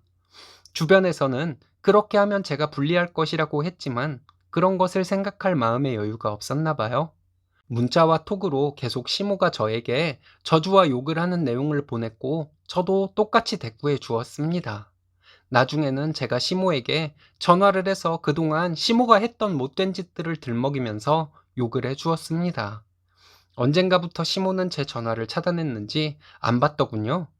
톡으로, 문자로 계속 시모가 해온 못된 짓들과 모욕을 주는 말들을 적어서 보냈습니다. 나중에는 시모가 답장도 없더군요.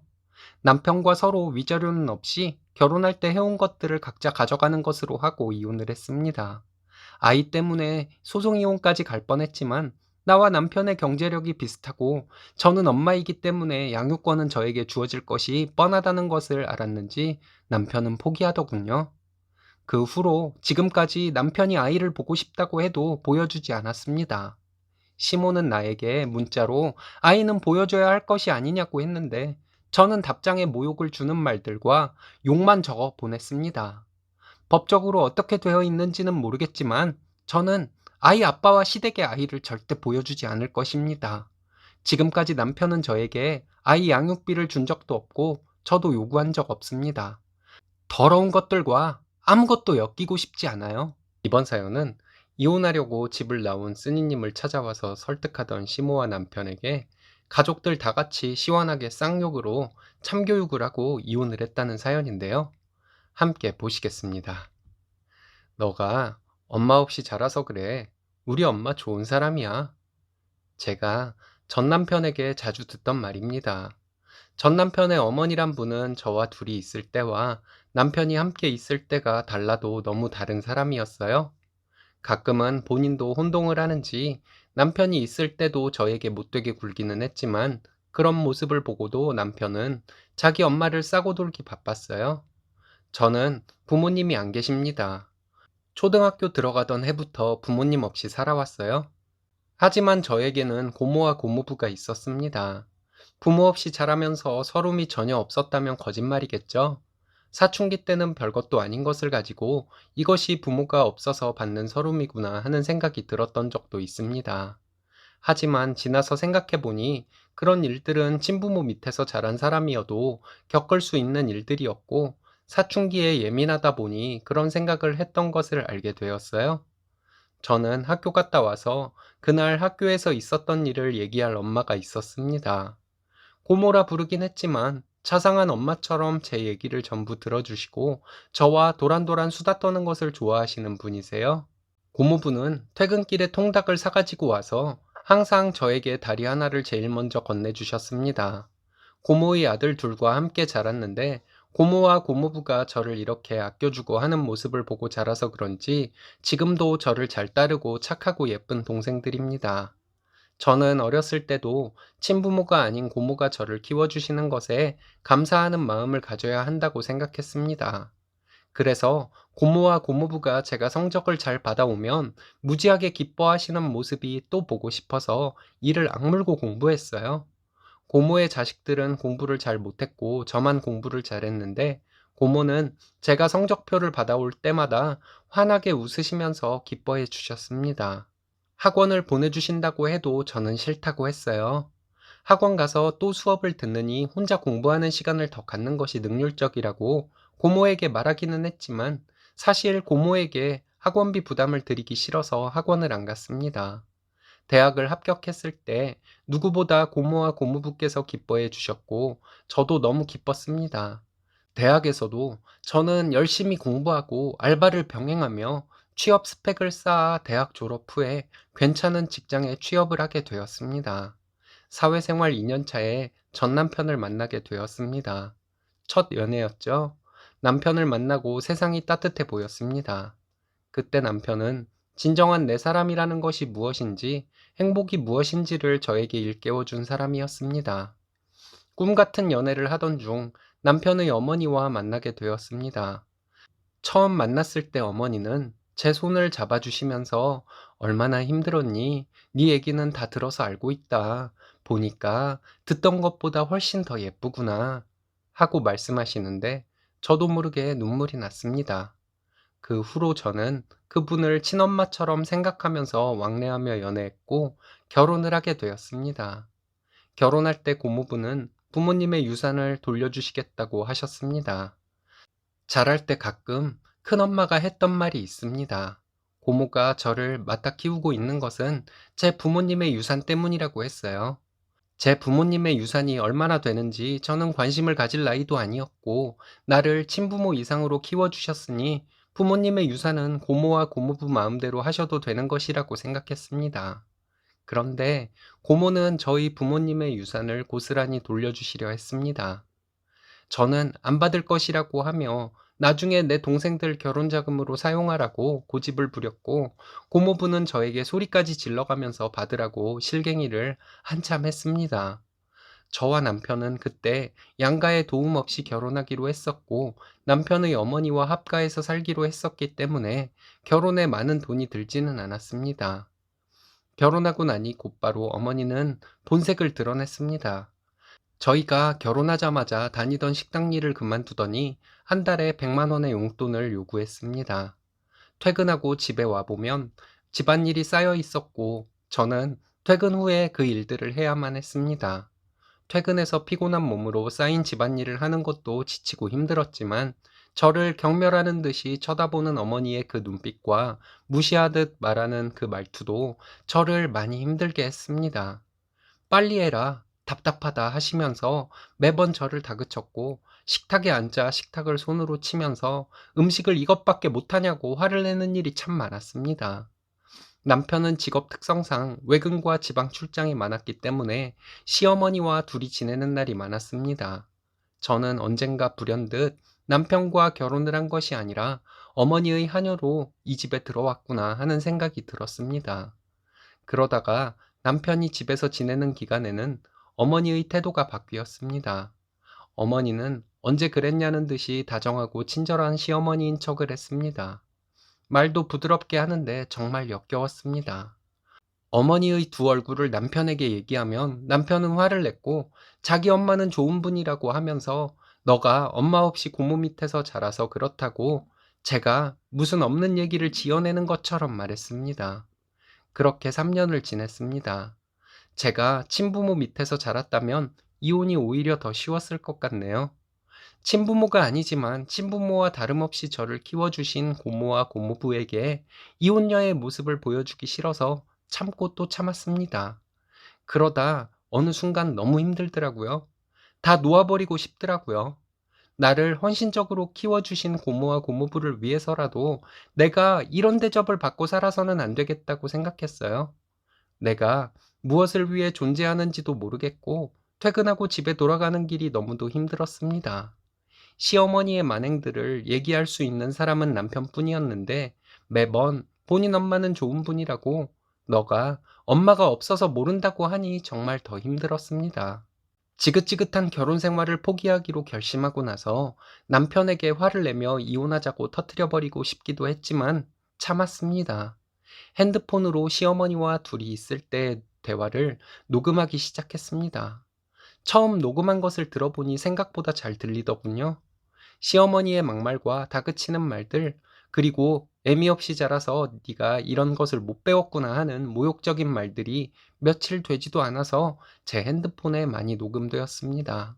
한 달 넘게 어머니와의 대화를 녹취하고 지방에서 금요일에 올라온 남편에게 마지막 기회를 준다 생각하고 다시 한번 어머니가 저에게 하는 못된 짓들과 남편이 있을 때와 없을 때 달라지는 이중인격적인 행동을 말했습니다. 그리고 어머니 때문에 너무 힘들다는 것도 말했어요. 남편은 늘 하던 말을 하더군요. 너는 엄마가 없어서 몰라서 그래. 우리 엄마 좋은 분이야. 저는 말없이 남편에게 톡으로 녹취 파일들을 보내주었습니다. 그리고 마지막에 우리는 이혼해야 한다고 말했습니다. 그 뒤로 고모에게 가 있었습니다. 남편은 저에게 전화해서 몰랐다, 미안하다, 마음 돌려달라 울고불고 매달렸지만 저는 전혀 마음이 돌아서지 않았습니다. 처음에는 어머니가 저에게 전화를 해서 네가 어떤 책임을 져야 하는지도 모르고 집을 나갔냐고 소리 질렀습니다. 그런데 며칠 지나고 나서는 남편이 어머니에게 뭐라고 했는지 어머니도 저에게 전화를 해서 사과를 하더군요. 그동안 미안했다고 하면서 다시는 그런 짓을 안 할 것이니 들어오라고 했습니다. 저는 그렇게 못한다고 했습니다. 남편이 이혼해주지 않으면 어머니와 대화 내용 녹취한 것을 가지고 소송이혼이라도 할 것이라고 말했습니다. 어떤 방식으로 이혼을 하게 될지는 모르겠지만 어머니에게 위자료 청구는 꼭 할 것이라고 말했습니다. 어머니가 나에게 저지른 행동들과 모욕적인 막말들은 형사처벌이 가능할 수도 있는 것이라서 형사고소도 할 생각이라고 말했습니다. 이혼 협의 중에 남편과 어머니는 저를 설득하기 위해 찾아왔습니다. 와서 미안하다고 사과를 하는 어머니에게 고모부가 다짜고짜 이중인격자, 비열한 년 등의 쌍욕을 하셨습니다. 고모부가 이런 욕을 할 줄 안다는 것을 그날 처음 알게 되었네요. 그리고 고모는 남편과 어머니에게 삿대질을 하면서 내가 어떻게 키운 딸인데 니까지 것들이 그동안 함부로 했냐고 하면서 고래고래 소리를 질렀습니다. 남편과 어머니가 돌아가기 전까지 약한 모습 보이지 않으려고 꾹 참고 있었지만 그 둘이 돌아가고 나니 눈물이 터져서 고모와 고모부 앞에서 한참을 울었네요. 너무 죄송했습니다. 이렇게 되지 않으려고 참고 참았는데 죄송하다고 말했어요. 그때 고모부가 저에게 처음으로 연자 들어가는 욕을 하셨습니다. 고모부는 넌 그 좋은 대학을 나오고 그 좋은 직장을 다니면서 참을 일인지 부숴버릴 일인지 구별도 못해? 하시고는 고모에게 당신은 도대체 애교육을 어떻게 시킨 거야? 애교육 하나 똑바로 못 시켜서 딸년을 이렇게 고생하게 만들어? 하는데 소리를 지르시는 고모부의 목소리가 울먹거리는 듯 했습니다. 너무 죄송하고 고마워서 정말 한참을 울었네요. 남편과 협의 이혼을 했습니다. 한동안 저를 설득하던 남편은 제가 뜻을 굽히지 않을 것 같으니 순순히 이혼을 해주겠다고 하더군요. 결혼할 때 서로 든 비용이 없으니 재산 분할 같은 것은 할 것도 없었습니다. 시어머니의 괴롭힘으로 인한 위자료는 큰 돈은 아니지만 받았습니다. 이혼을 하고 2년이 지났습니다. 지금은 고모와 고모부, 동생들과 재밌게 지내고 있어요. 전 남편과의 결혼 생활은 정말 힘들었습니다. 아무리 많은 돈을 준다고 해도 다시는 그런 생활은 못할 것 같습니다. 이제는 마음도 많이 편해지고 어디라도 한번 털어놓고 싶어서 이렇게 글을 보냅니다. 들어주셔서 감사합니다. 사연은 갑질과 괴롭힘을 일삼던 남편의 직장 상사를 회사에서 잘리게 만들고 그 업계에서 발도 못 붙이게 만들었다는 여장부 같은 분의 사연인데요. 함께 보시겠습니다. 그동안 파트원들 괴롭히고 회사에 배 끼치느라 수고하셨습니다. 우리 다시는 만나지 맙시다. 남편의 회사 직장 상사였던 사람이 회사를 떠나면서 남편에게 작별 인사를 할 때 그 사람에게 남편이 한 말이랍니다. 며느리가 받는 고통에 공감을 못하고 그 괴롭힘이 더 치밀해지는 소시오패스 같은 시댁 식구들 얘기를 많이 듣곤 합니다. 그런 사람이 직장 상사로 있으면 사람 여럿이 고통받더군요. 작년 저희 엄마 장례식장에서 직장 상사와 통화를 하고 있던 남편의 전화를 뺏어서 고래고래 소리를 질러버렸습니다. 너 이 미친 새끼, 내가 너 꼭 옷 벗긴다. 고 했더니 그 사람은 저에게 그 말 들으니 흥분된다고 이죽거리더군요. 결국 남편으로 인해 그 사람은 회사에서 잘리게 되었고 그때를 생각하면 지금도 통쾌합니다. 작년에 저희 엄마가 돌아가셨습니다. 3년 투병 끝에 돌아가셨기 때문에 가족들 모두 마음의 준비를 하고 있었습니다.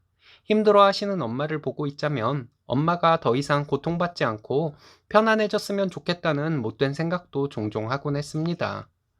불효라고 생각하실 분도 있겠지만 부모의 긴 투병 생활을 지켜본 경험이 있는 분들이라면 제 심정 충분히 이해하실 수 있을 거예요. 처음 겪는 일이라 경황이 없었습니다. 언니가 미혼이라 제 신랑은 아들로서 장례식장을 든든히 지켜주었습니다. 시국이 시국인지라 문상객들이 많지는 않았지만 음식 대접하랴 이것저것 신경 쓰랴 정말 정신이 없었습니다. 저에게 지인들은 전화로 위로를 해주시기도 했지만 바쁠 것 같아서 문자로 대신한다 말씀하시고 계좌로 조의금을 보내주신 분들이 더 많았어요. 그런데 신랑은 무슨 전화가 그렇게 많이 오는지 처음에는 위로 전화가 오는 것이라고 생각했습니다. 신랑은 유가족들 옷 갈아입거나 쉬라고 있는 방이나 밖으로 나가 전화를 한참 받고 들어오더군요.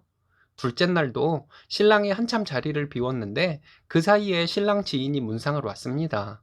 전화를 해도 전화를 받지 않아 여기저기 찾아보다가 화장실 앞에 있는 신랑을 발견했습니다. 그곳에서 신랑은 쩔쩔매면서 혼나고 있는 듯 전화통화를 하더군요. 전화 상대는 후배들 괴롭히는 것을 즐기는 것 같다던 그 직장 상사였습니다. 엄청난 꼰대에 실력도 떨어지고 별 성과도 없는 사람인데 자신의 무능력을 감추기 위해서 그러는 것인지 아래 직원들을 갈구고 괜히 분위기 험악하게 만드는 사람이라고 들었습니다. 그리고 아랫사람들에게는 돌이 운운하는 것을 그렇게 좋아했다고 합니다. 직장에서 어떤 일을 잘해서 회사로부터 보너스를 받은 사람이나 승진 대상자가 된 사람은 그 못된 상사에게 엄청난 갈굼을 당했다고 합니다. 신랑은 작년 가을에 승진을 했어요. 저희 엄마 돌아가셨을 때는 승진 대상자였던 것이죠. 장례식 이전에도 신랑을 별것도 아닌 것으로 괴롭히더니 장례식장에 와 있는 신랑에게 계속 전화를 해서 괴롭힌 것이었습니다. 아마도 신랑이 승진 대상자였던 것이 그 괴롭힘의 이유였던 것 같습니다. 전화통화를 하던 신랑이 저와 눈이 마주치니 급히 전화를 끊더군요. 회사에 무슨 일 있냐고 물었더니 처음에는 아무 일 없다고 했습니다. 그리고 들어와서 신랑 지인이 간 뒤에 다시 물어봤어요. 신랑에 무슨 일 있는 거냐고. 그 못된 직장 상사가 신랑이 장례식장에 있는 것을 뻔히 알면서 전화로 계속 갈군 것이었습니다. 신랑이 장례식장에 있으면서 동료들에게 맡긴 일이 몇 가지 있었다고 해요. 그게 그렇게 오래 걸리거나 어려운 일도 아니었고 동료들은 흔쾌히 해주겠다고 했답니다. 그런데 그것을 가지고 그 직장 상사라는 작자는 신랑에게 네가 뭔데 마음대로 업무를 배정했냐고 그 난리를 쳤다고 합니다. 그런 것 외에도 이것저것 시비에 시비를 걸다가 결국은 청원휴가를 냈으니까 증명서를 꼭 가져오라고 했답니다. 그 사람은 또 신랑에게 전화로 "네 부모 죽은 것도 아닌데 왜 무게 잡냐? 너 때문에 내가 휴가도 미루고 고생하고 있다." 이런 말들로 장례식장에 있는 사람에게 전화를 해서 계속 갈군 것이었습니다. 전화할 때마다 업무적인 것으로 갈굴 만큼 갈구고 갈굴 거리가 없으니 신랑의 말투와 전화 받는 태도를 지적하며 시비를 걸었답니다. 한 번 통화하면 몇십 분씩 했고요. 저희 남편뿐만 아니라 팀원들 모두 이 인간과 통화를 하면 항상 녹음을 한다고 했어요. 문상객들이 별로 없을 때 잠깐 신랑의 전화 녹음된 것을 들었는데 너무 화가 났습니다. 신랑이 가여워서 눈물이 다 나더라고요. 신랑에게 이 사람 전화 안 받으면 어떻게 되냐고 물었더니 동료 직원들 괴롭히고 난리가 난다고 하더군요. 신랑이 이 사람의 전화를 피한다고 피하면서 전화를 받은 것이 장례식장에 있는 동안 10번이 넘었습니다. 그 인간은 자기 전화를 신랑이 안 받으면 동료들에게 전화하라고 화를 냈고 동료들이 상중에 그러는 것은 아니지 않냐고 하면서 전화를 안 했다고 해요.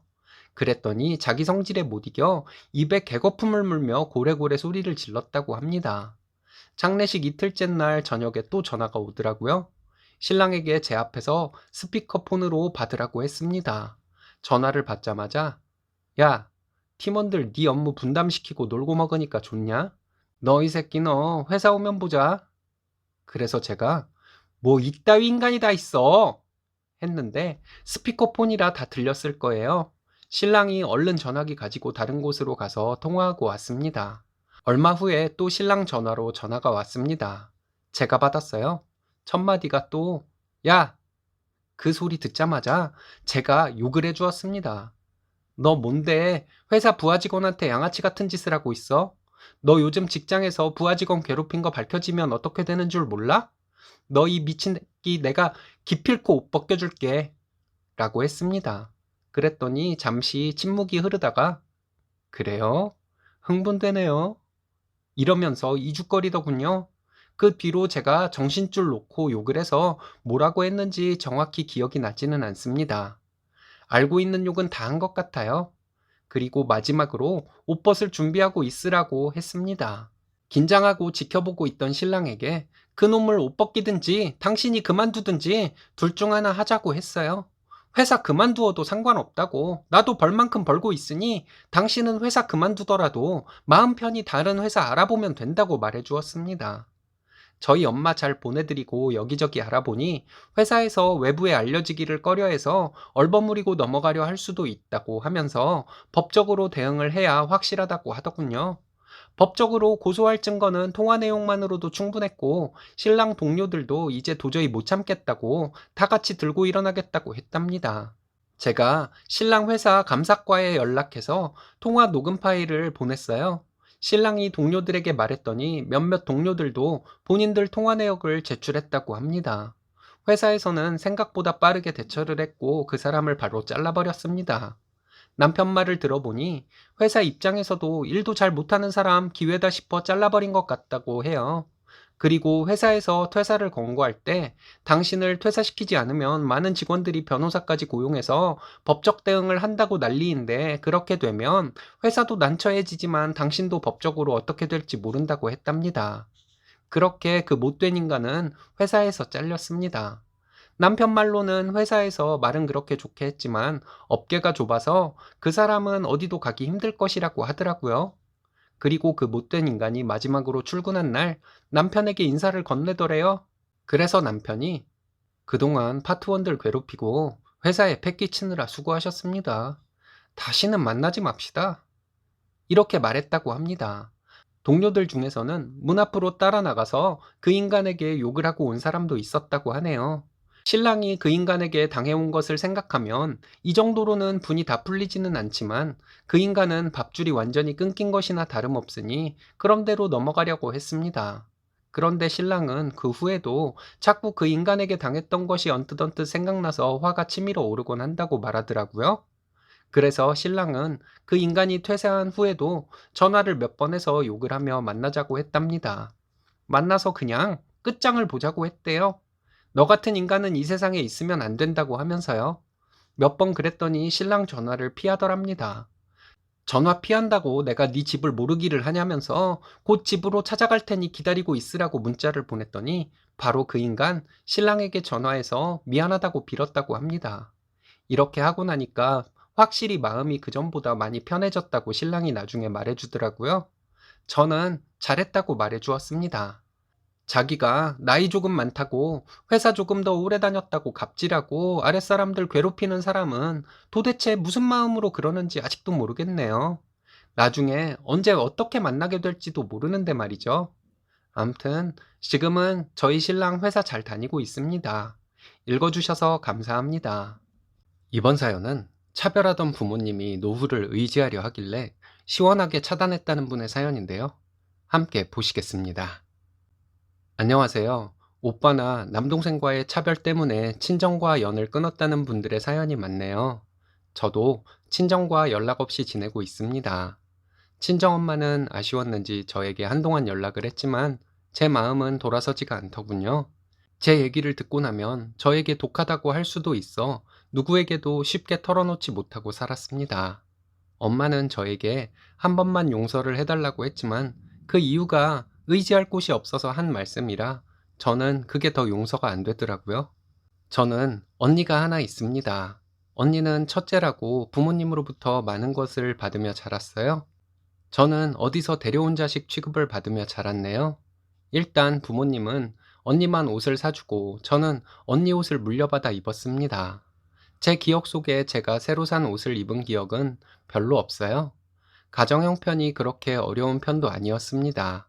한참 컴퓨터가 집집마다 놓여질 때 저희 집에도 컴퓨터가 생겼는데 그 컴퓨터는 언니가 독차지했습니다.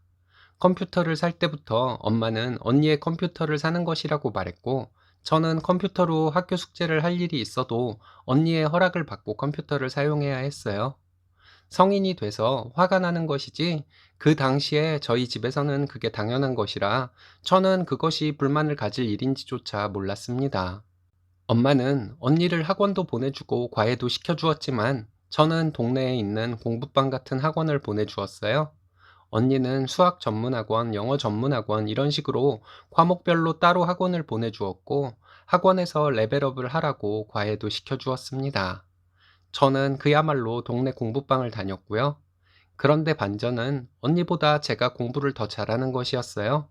엄마는 언니가 저보다 공부를 못하는 것을 많이 속상해 했습니다. 도대체 그것이 왜 속상할 일인지 지금도 모르겠네요. 대학 생활을 할 때도 차별이 참 심했습니다. 언니는 심심해서 아르바이트를 했던 사람이고 저는 제 용돈과 교재 살 돈을 벌기 위해 아르바이트를 했어요. 학기 내내 공부만 해도 시간이 모자랄 판에 아르바이트도 해야 하고 해서 학기 중에는 서너 시간 정도 잤던 것 같습니다. 낮에 틈틈이 쪽잠을 자면서 하루하루를 버텼어요.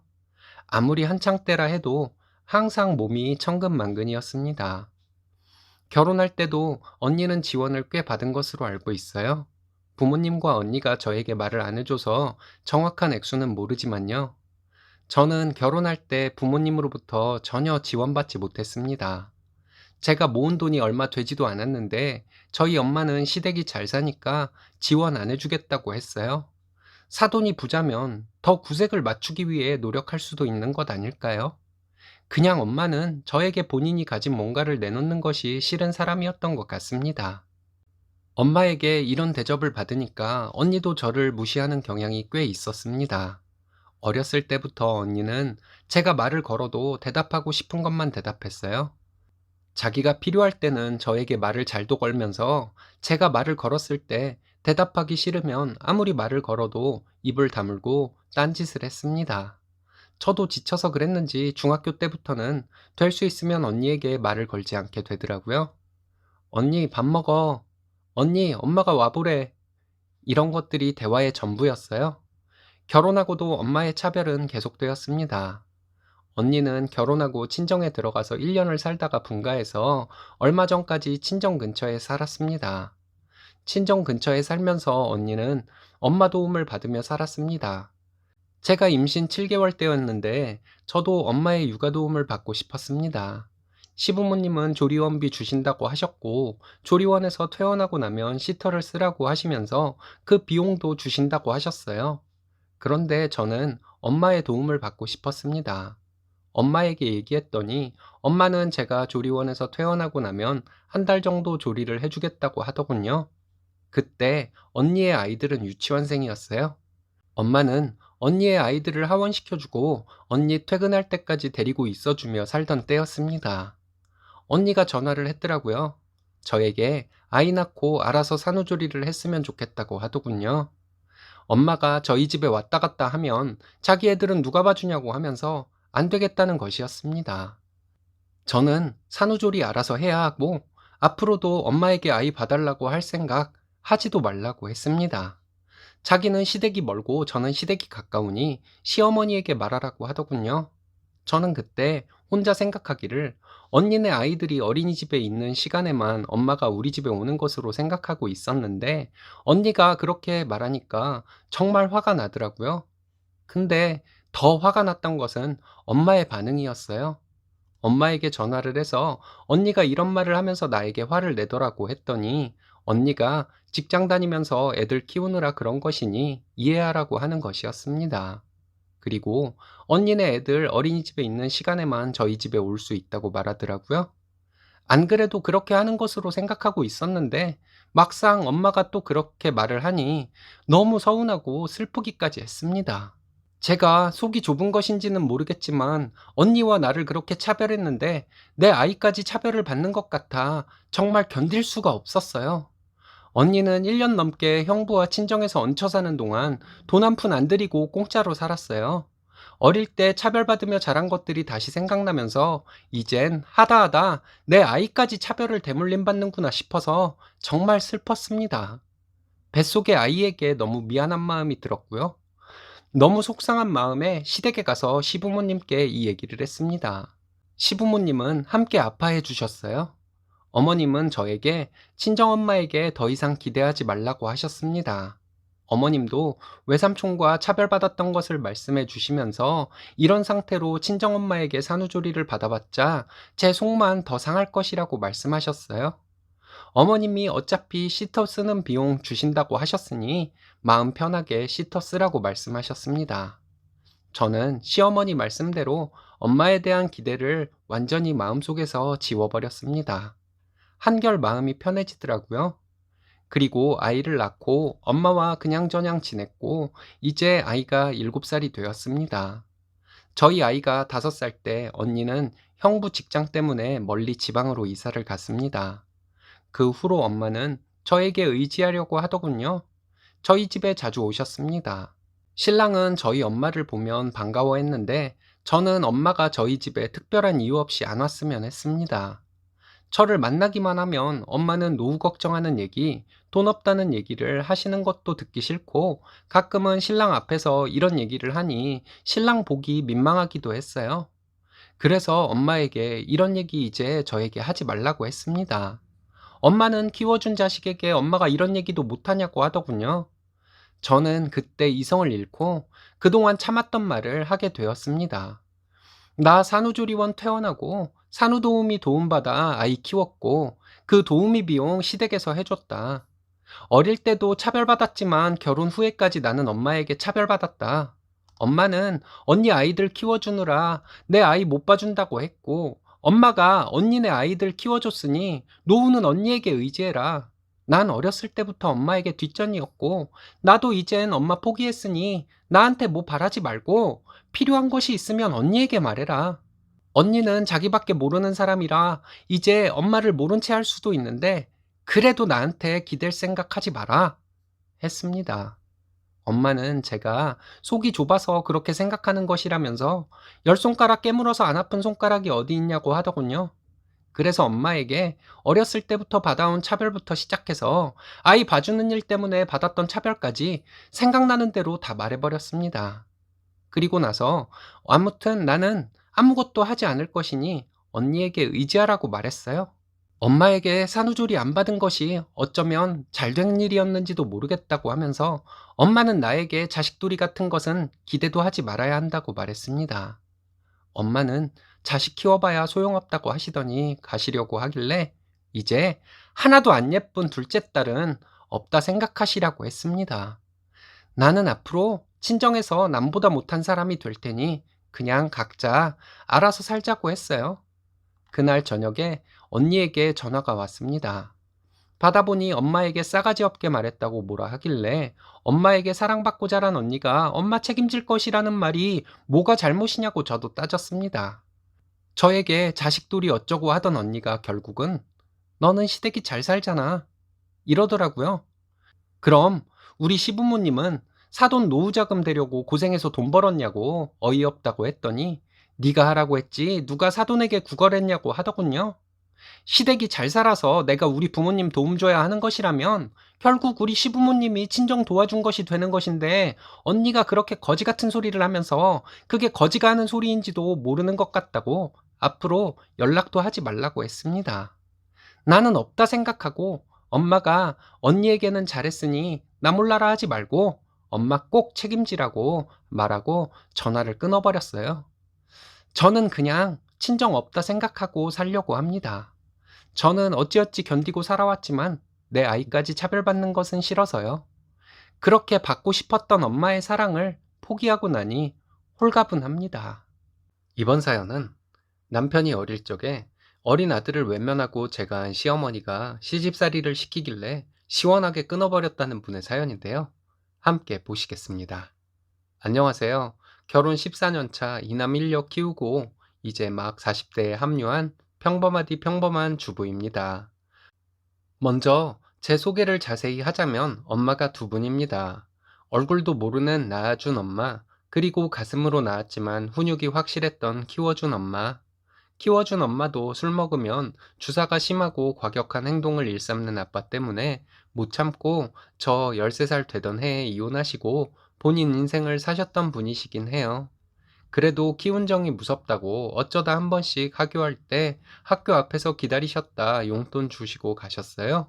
남편은 12살 때 아버님은 가지고 있던 지병과 사고로 인해 돌아가셨다고 합니다.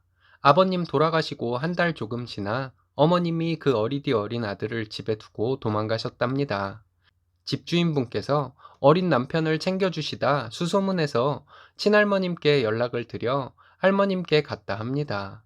친할머니 주소로 입적하기 전에 친할머님과 같이 외할머니 댁에 갔는데 엄마 물건은 있는데 나오지 않고 외할머니는 여기서 찾지 말라고 내쫓다시피 하셨대요. 결국 친할머니께서 버려진 손주를 키워주신 거죠. 신랑과 전 친목 모임에서 만나 연애를 하고 결혼 생활을 시작했어요. 결혼 초기에는 모셔야 할 시어머니가 없어 시집살이를 할 일도 없고 신경 쓸 일도 없으니 한결 편했어요. 고아나 다름없는 조카에게 시집와서 고생한다며 남편의 친척 어른들께서 많이 챙겨주시고 실수 하나에도 하하호호 웃으시며 사람이니 실수하는 것이다. 로봇도 아니고 괜찮다. 괜찮다. 하시는 분들이세요. 신혼 때 남편과 연락만 하셨던 시어머니를 처음 뵀는데 첫 대면에 떨떠름한 표정이더라고요. 자기 허락 안 받고 같이 산다고 그런 표정을 지었던 것이죠. 그럼 본인은 누구 허락을 받고 아들 놓고 나가서 재혼을 했는지 남편과 살며 나중에 알게 된 것인데 시어머니가 같이 살던 남자는 사실혼 관계인 세 번째 남자였습니다. 첫 번째는 남편의 아버지이시고 지금 함께 살고 있는 분 이전에 어떤 분과 살림을 차렸던 것이죠. 저는 그 사실에 약간 충격을 받았었습니다. 그럼 두 번째 남자는 누구일까 하는데 같이 산 지 6년 만에 후두암으로 돌아가셨다고 들었습니다. 네, 세 번째 남자까진 이해를 했습니다. 어머님도 기구한 팔자구나 했죠. 첫째를 임신하고 출산일이 다가오니 시어머니가 직접 산후조리를 해주신다고 오셨는데 전 기함을 하면서 거절하는 뜻을 남편에게 주장했건만 남편은 돈도 아끼고 본인 엄마가 오면 편하다는 막말을 슈팡. 집에 온 지 딱 일주일째 일이 터졌죠. 시어머니는 제 두 명의 엄마 제사를 지낼 필요가 없다는 막말을 하더군요. 시어머니가 말하는 그 이유는 저를 낳아주신 엄마는 날 버렸기 때문이고 키워준 엄마는 피 한 방울 안 섞인 남이라서 그렇다나요? 말인지 막걸리인지 시댁에서 참기만 하면 호구로 본다는 것을 익히 들어 알고 있었던 터라 어머니 말대로라면 어머님 제사도 지낼 필요가 없겠네요. 애기 아빠 버렸잖아요. 하니까 불그락푸르락해서 짐 싸서 가버리셨습니다. 저는 첫째와 연년생으로 둘째를 낳았는데 둘째 임신 중 첫 아이 돌잔치에 와서는 또 둘째가 딸인데 딸은 시집 보내면 끝이라는 둥, 쓰잘데기 없다는 둥 하길래 이 좋은 잔칫날 뭐 하는 짓이냐고. 그러는 어머니는 딸 아니냐. 어머니 낳고 미역국 드신 외할머님이 불쌍하다. 이렇게 말해버렸습니다. 그랬더니 또 가버리시더군요. 그때 친정엄마와 큰이모, 외삼촌들도 오셨는데 엄마는 돌반지와 딸내미 옷 사입으라고 봉투를 주시고 가셨어요. 봉투를 열어보니 20만 원이 들어있었습니다. 시어머니는 식대값에도 못 미치는 2만 원 꼴랑 주고 가셨습니다. 일용직으로 겨우 생계 유지하는 엄마인데 우리 엄마한테는 그 20만 원이 정말 큰 돈이라는 것을 알고 있기에 큰이모에게 부탁해서 언니가 동생 용돈 주는 척 좀 해달라고 부탁했습니다. 그리고 엄마가 20만 원을 넣어서 주신 봉투에 30만 원을 더 넣어 50만 원이 든 봉투를 큰이모가 엄마에게 주시도록 했습니다. 이모와 외삼촌들도 제가 피 한 방울 안 섞인 조카지만 기특하게 잘 컸다며 뿌듯해 하셨어요. 친정에선 둘째 임신 중에 첫애 케어하는 것도 힘든데 첫단 시험니 둬서 걱정이 된다고 늘 말씀하셨습니다. 셋째 가졌다는 소식 알렸을 때는 시어머니 저에게 아이 지우라는 개소리도 했습니다. 지금 둘째랑 셋째 사이에 아기 천사가 찾아왔었는데 제가 몸이 많이 약해져서 약물 치료 받고 있는 중이었습니다. 아기 심장 소리도 안 좋고 제가 먹던 약 중에 아기에게 악영향을 주는 약 성분이 포함되어 있어 힘들게 그 아이를 보냈었습니다. 그런데 그걸 들먹이며 시어머니는 셋째를 지우라는 천인공노할 소리를 하더군요.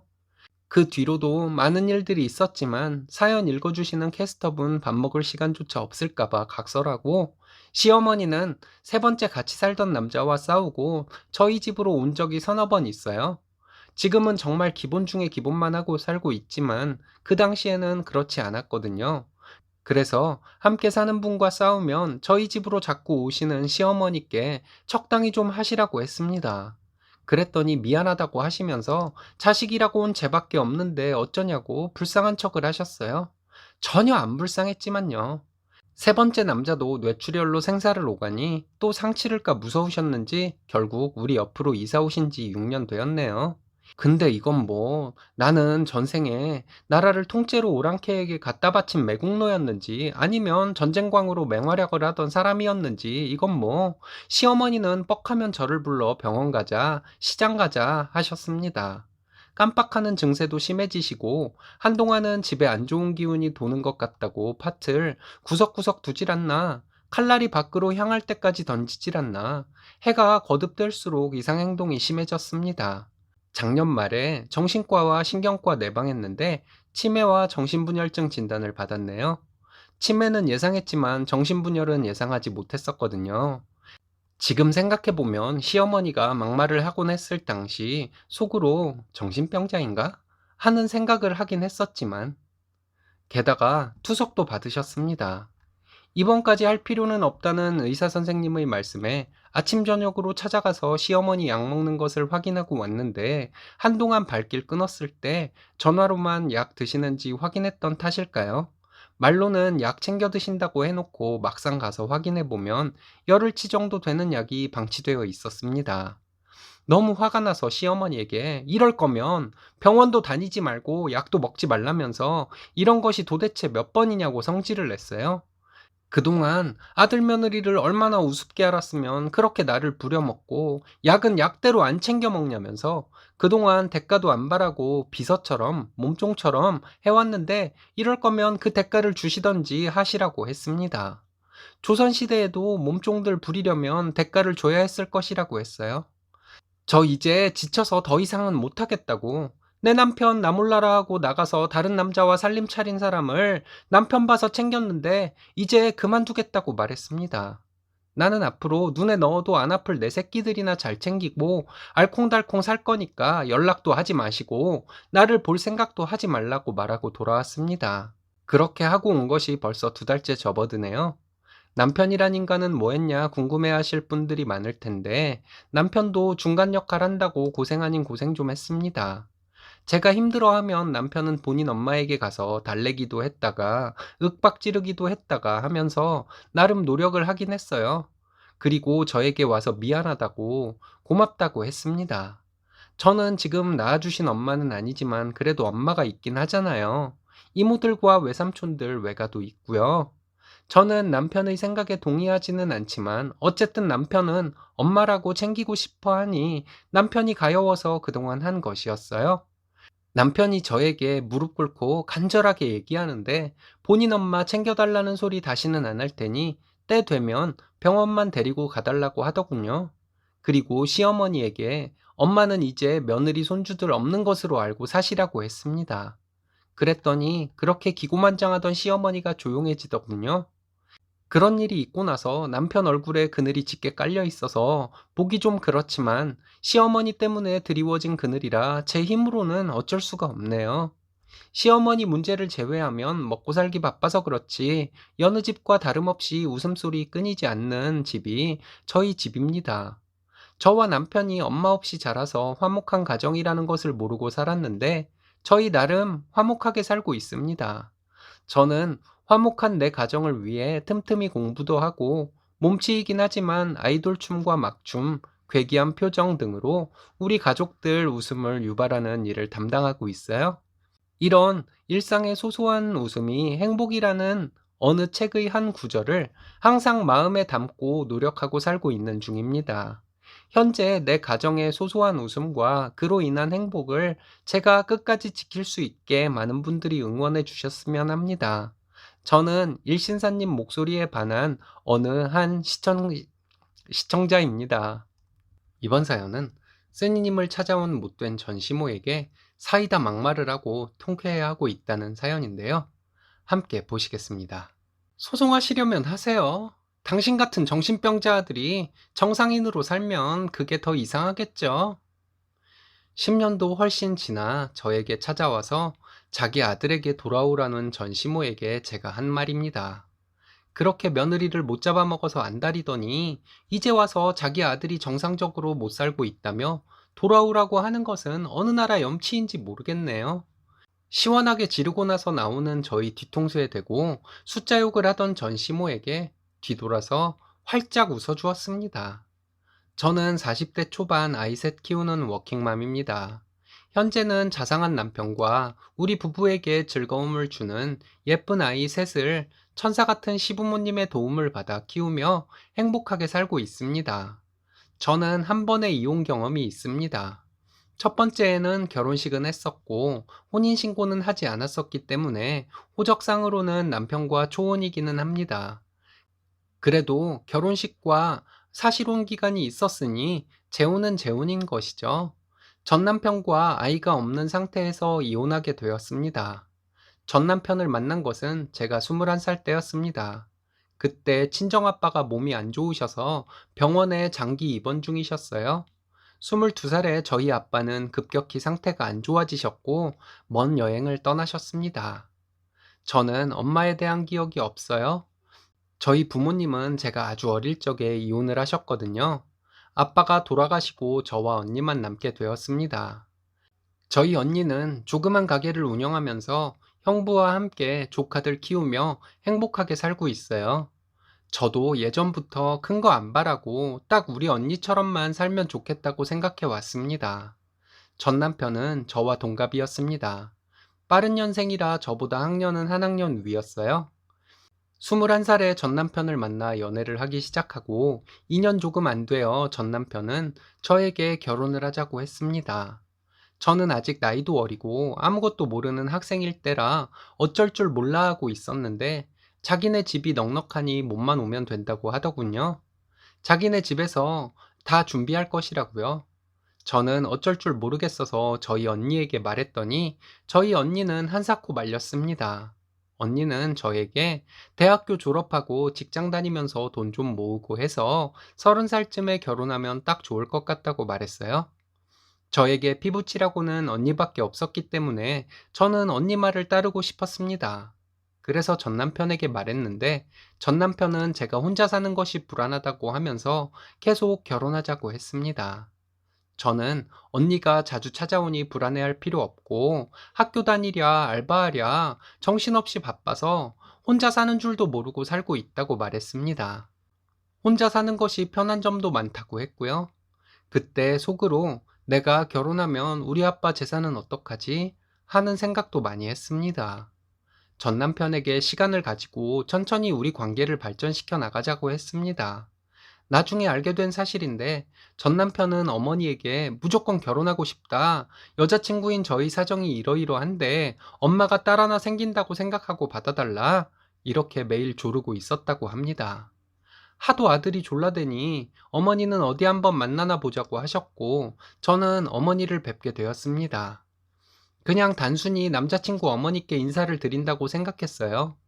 첫인상은 분위기도 있으시고 선하고 인자해 보이는 분이셨습니다. 그런데 말씀은 좀 많이 딱딱했어요. 땡땡이가 너랑 결혼하고 싶다고 하도 그래서 만나나 보자고 생각해서 나와봤다. 이렇게 말씀하시고는 여자가 키가 너무 크면 못 쓰는데 우리 아들하고 좀 안 어울리기는 하네. 이런 말씀을 하셨습니다. 제가 키가 170이 조금 넘을 정도로 여자치고는 많이 큰 편이거든요. 반면에 전 남편은 저와 키가 비슷했습니다. 참고로 저는 남자 키 따지지 않습니다. 그리고 어머니는 여러 가지 얘기를 했어요. 애미 없이 자랐다고는 들었고, 아버지는 얼마 전에 돌아가셨고, 가진 돈은 있니? 결혼하면 집안일만 할 거니? 이런 것들을 물어봤습니다. 저희 집안 사정에 대해 나쁘게 말하지는 않더군요. 그리고 전 남편을 통해 어머니가 결혼을 허락했다는 얘기를 듣게 되었습니다. 신혼집을 따로 해주기는 좀 그렇고 전 남편의 집 2층에서 생활을 하게 되었어요. 전 남편의 끊임없는 구애가 감동적이기도 하고 어린 마음에 앞으로 이렇게 저를 원하는 남자를 만나기도 쉽지 않을 것 같아서 결혼을 했습니다. 언니가 결혼을 준비하는 동안 저를 많이 도와줬어요. 그리고 미안한 표정으로 300만 원을 주었습니다.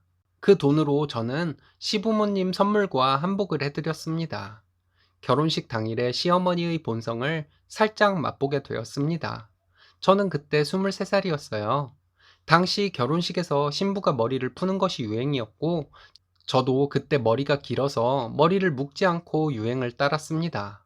전 남편도 만족했고 화장도 청순한 느낌으로 했어요. 신부 대기실에서 지인들과 친구들이 와서 이쁘다고, 잘 살라고, 축하한다고 등등 덕담을 듣고 있던 중이었는데 갑자기 어머니가 오더니 깜짝 놀라더군요. 제 머리를 지적하면서 신부는 머리를 깔끔하게 다 넘겨서 묶어야 한다고 하셨습니다. 그리고 저에게 무슨 미스 코리아 나가냐고 하더니 얼른 머리 하라고 하는데 저는 아무 생각도 안 나고 그저 멍했습니다. 어머니의 성화에 머리와 화장을 다시 했습니다. 신부 측 혼주석에는 언니와 형부가 앉아 있었어요. 그리고 저희 결혼식에 참석한 친척들이 몇 명 되지 않았습니다. 그래도 다행히 친구들 중에서 제가 가장 먼저 결혼을 하는 것이라서 그런지 고등학교 동창들이 엄청 많이 왔어요. 결혼식에 온 하객들이 수군거리고 있다는 것을 느꼈습니다. 신부 측 혼주석에는 젊은 부부가 앉아 있고 하객들 중에 친척 어르신들은 별로 없고 신부 친구들만 잔뜩 있으니 신랑 측 하객들이 수군거리는 것은 당연했을 수도 있습니다. 예식 중에 어머니 표정을 살짝 봤는데 기분이 많이 안 좋은 표정으로 계셨어요. 결혼식을 마치고 시댁으로 들어갔습니다. 학생 신분이었기 때문에 신혼여행은 잠시 미뤄두었다가 나중에 가기로 했어요. 다음날 어머니는 아침 6시부터 저를 조용히 깨웠습니다. 그리고 아침 식사를 차려야 한다고 하시면서 머리 단정하게 묶고 한복을 제대로 갖춰 입고 나오라고 했습니다. 나물 3가지와 맑은 국, 김치와 야채 등 반찬이 참 많았습니다. 첫날은 어머니가 다 했고 앞으로 이런 식으로 식사를 차리라고 하더군요. 나중에 전 남편에게 물어보니 저희가 결혼하기 전에 아침 식사는 부모님 2분이서 드셨는데 찌개 하나, 국 하나 정도만 하고 김치를 놓고 드셨다고 하더라고요. 다음 날부터 제가 아침 식사를 차렸는데 시어머니의 잔소리가 시작되었습니다. 짜다, 싱겁다, 뭐 하나 어머니 마음에 드는 것이 없었습니다. 아침 식사 때부터 시작해서 저녁까지 저는 여러 가지 이유로 혼나기 바빴습니다. 얼마 지나지 않아서 어머니는 저에게 바로 아이를 낳고 학교를 그만두라고 했습니다.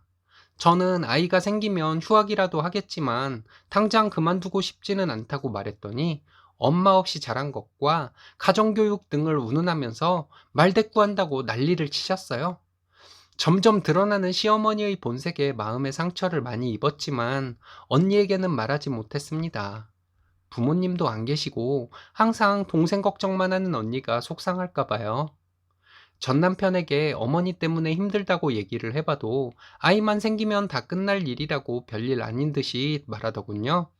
임신 소식이 없는 것으로 어머니는 말끝마다 구박을 하셨습니다. 제가 몸에 무슨 큰 문제라도 있는 사람으로 몰아가시더군요. 산부인과에서도 저에게 별 문제가 없다고 했는데 1년이 되도록 아이는 생기지 않았습니다. 지금 생각해보면 학교 다니면서 집안 살림을 다 하고 어머니의 모진 소리도 감내하며 살았으니 그때 스트레스가 이만저만한 것이 아니었을 거예요. 그래서 아이가 안 생겼던 것이었겠죠. 어머니는 전 남편이 외동이라고 저에게 최소 아이 셋을 낳으라고 했습니다. 그러다가 결혼한 지 1년 좀 넘어서 임신이 되었어요. 임신이 된 상태에서도 집안일과 어머니의 시집살이 막말 등은 제가 감내해야 할 몫이었습니다. 임신 사실을 알게 된 지 얼마 안 되었을 때 1층에서 시어머니의 불호령이 들렸습니다. 빨리 내려오라고 소리 지르는 어머니의 목소리에 급하게 계단을 내려가다가 저는 엉덩방아를 찧으며 넘어졌는데 그 일로 유산을 하게 되었습니다. 속상한 마음으로 병원에서 집으로 돌아왔는데 유산을 했다고 하니 어머니는 저에게 성질을 내시면서 나가라고 하더군요. 어차피 해온 것도 없고 혼인신고도 안 했으니 옷까지만 챙겨서 몸만 나가라는 것이었습니다. 너무 기운이 빠져서 대꾸할 기력도 없이 저는 그대로 살던 집으로 갔습니다. 저는 집에 도착하자마자 잠이 들었고 일어나 보니 하루를 넘게 잤더군요. 자고 일어났더니 몸은 개운했지만 걱정이 앞섰습니다. 일단 언니에게 전화해서 상황 설명을 했고 전 남편에게 전화를 했더니 저에게 외박을 했다고 있는 성질 없는 성질 다 내더라고요. 그리고 어머니는 저에게 나가란다고 진짜로 나가냐고 반항하냐고 하면서 당장 짐 다 빼서 아예 나가라고 고래고래 소리를 질렀습니다. 하늘이 무너지는 것 같았는데 언니와 형부가 저를 안심시켜주고 함께 가서 짐을 빼주고 했습니다. 그렇게 어이없게 저의 첫 결혼 생활은 끝이 났습니다. 그 후에 학교를 졸업하고 직장을 다니다가 29살에 지금의 남편을 만났습니다. 운동을 하다가 만났는데 저에게 적극적으로 관심을 보이더군요. 진심으로 다가오는 그 사람에게 저도 마음이 생겨서 일단 제 과거부터 얘기하고 더 이상 다가오지 말라고 했습니다. 본인은 상관없다고 하면서 계속 연애 한번 해보자고 해서 저도 마음을 완전히 열게 되었어요. 지금의 시부모님을 만나기 전에 저는 남편에게 제 과거를 꼭 먼저 말씀드려 달라고 했습니다. 처음 배웠을 때 시부모님은 전시댁을 욕하시면서 어떻게 그렇게 어린아이에게 모질게 굴 수가 있냐고 하시면서 저를 위로해 주셨어요. 그리고 저희에게 얼른 결혼하라고 하셨습니다. 시골 분들이신데 오히려 더 열린 사고를 하시는 분들 같았습니다. 그리고 저희는 결혼을 했는데 제가 두 번째 결혼인 것을 남편이 배려해 주며 스몰 웨딩을 제안해서 그렇게 하게 되었습니다. 저희는 허니문 베이비로 첫째 딸을 낳았습니다. 그리고 예쁜 둘째 딸을 낳았고 세 번째로 아들을 낳았어요. 아이들이 조금 커서 일을 시작하게 되었는데 운 좋게 좋은 자리에 들어갈 수 있었습니다. 그러던 중에 모르는 번호로 전화가 와서 받아보니 전 남편이었습니다. 이혼한 지 10년도 훨씬 지났는데 말이죠. 저에게 이것저것 묻더군요. 잘 사는지, 재혼했는지 등을 묻길래 사실대로 말했습니다. 그리고 본인은 혼자 산다고 하면서 그때 자기가 줏대 없이 자기 엄마 말만 들었던 것이 큰 실수였다고 하면서 미안하다고 하는데 저는 행복한 결혼 생활을 하고 있으니 더 이상 연락을 안 했으면 좋겠다고 말하고 전화를 끊었어요. 그리고 며칠 뒤에 전 시어머니가 전화를 했습니다. 집에 한번 오라고 하더군요. 저는 그곳에 갈 이유가 없다고 말하고 전화를 끊으려고 했는데 꼭 할 말이 있다고 하셨습니다. 어쨌든 저는 싫다고 하고 전화를 끊었어요. 그런데 그 다음날 전 시모가 어떻게 알았는지 저의 직장으로 찾아왔습니다. 저는 당황해서 카페로 모시고 갔는데 정말 어이없게도 저에게 다짜고짜 다시 돌아오라고 하더군요. 본인 아들이 저와 헤어지고 나서 지금까지 제대로 된 생활을 하지 못하고 있다고 하길래 저는 재혼을 했고 아이도 셋이나 있다고 말했습니다. 그분은 제가 재혼했다는 사실은 모르고 있었나 보더라고요. 그 무개념 본성이 어디 갈까요? 전 시어머니는 표정이 확 달라지더니 저에게 결혼식 때 쓴 돈을 돌려달라고 성질을 부리더라고요. 저는 더 이상 대꾸조차 하기 싫어서 그냥 일어나서 나오려고 하는데 저에게 본인 아들 인생은 어쩔 것이냐고, 결혼 생활 중에 바람나서 집 나가고 결혼한 것이 아니냐고 하길래 다시 자리에 앉았습니다. 이혼하고 5년도 넘어서 재혼을 했는데 말 같지도 않은 소리 하지 마시라고 했습니다. 그리고 내가 그 더러운 집에 사는 동안 무급으로 식모살이 했던 것에 대한 보상을 요구하지 않았는데 그거나 다행으로 생각하라고 했어요. 그리고 당신 아들은 내가 망친 것이 아니고 본인이 망친 것이니 잘 생각해 보라고 했습니다. 그리고 일어나서 나오는데 저에게 소송이라도 해서 피해 보상을 꼭 받아낼 것이라고 하더라고요. 세월이 얼마가 지난 일이고 책임은 본인에게 있는데 정말 어이없었습니다. 제가 돌아서서 마음대로 하시라고, 당신은 정신병자가 틀림없다고, 정신병자 아들이라 당신 아들이 지금 그렇게 살고 있는 것이라고 말하고 나왔습니다. 예순도 넘은 사람이 제 뒤에서 숫자 욕을 하고 있더군요. 그리고 한참 뒤에 외출했다가 정말 우연히 전시모를 길에서 마주쳤습니다. 저희 가족을 보고 놀라더군요. 저는 생글생글 웃으면서 바라봐 주었습니다. 이런 일들이 있고 나서 마음이 더 많이 가벼워졌어요. 아닌 척을 하고 살았지만 전 남편과의 결혼 생활이 제 마음속에 꽤나 상처로 남아 있었던 것 같습니다.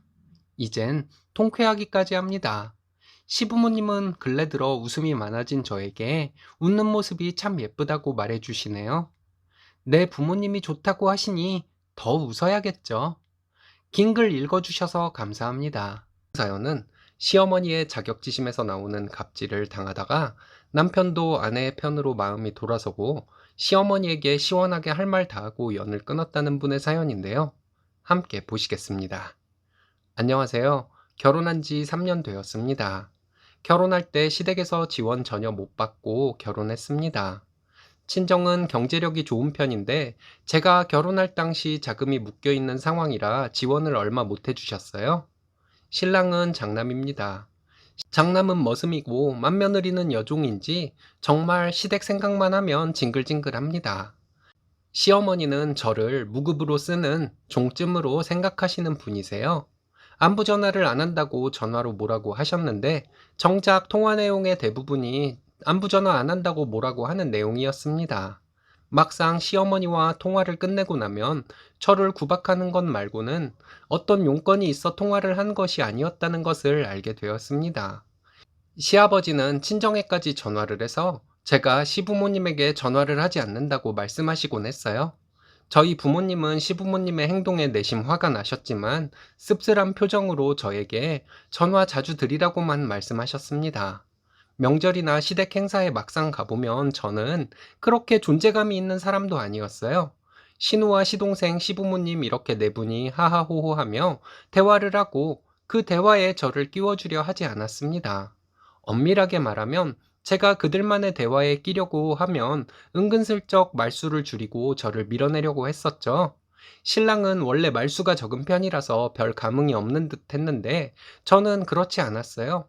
항상 시댁 식구들끼리 놀고 대화하고 있고 저는 주방에서 일만 하고 있어서 정말 시댁에 가기 싫었습니다. 친척들 경조사에 가면 시부모님은 저를 어른들에게 인사도 시켜주지 않아서 아직도 누구인지 모르는 시댁 어른들이 꽤 많습니다.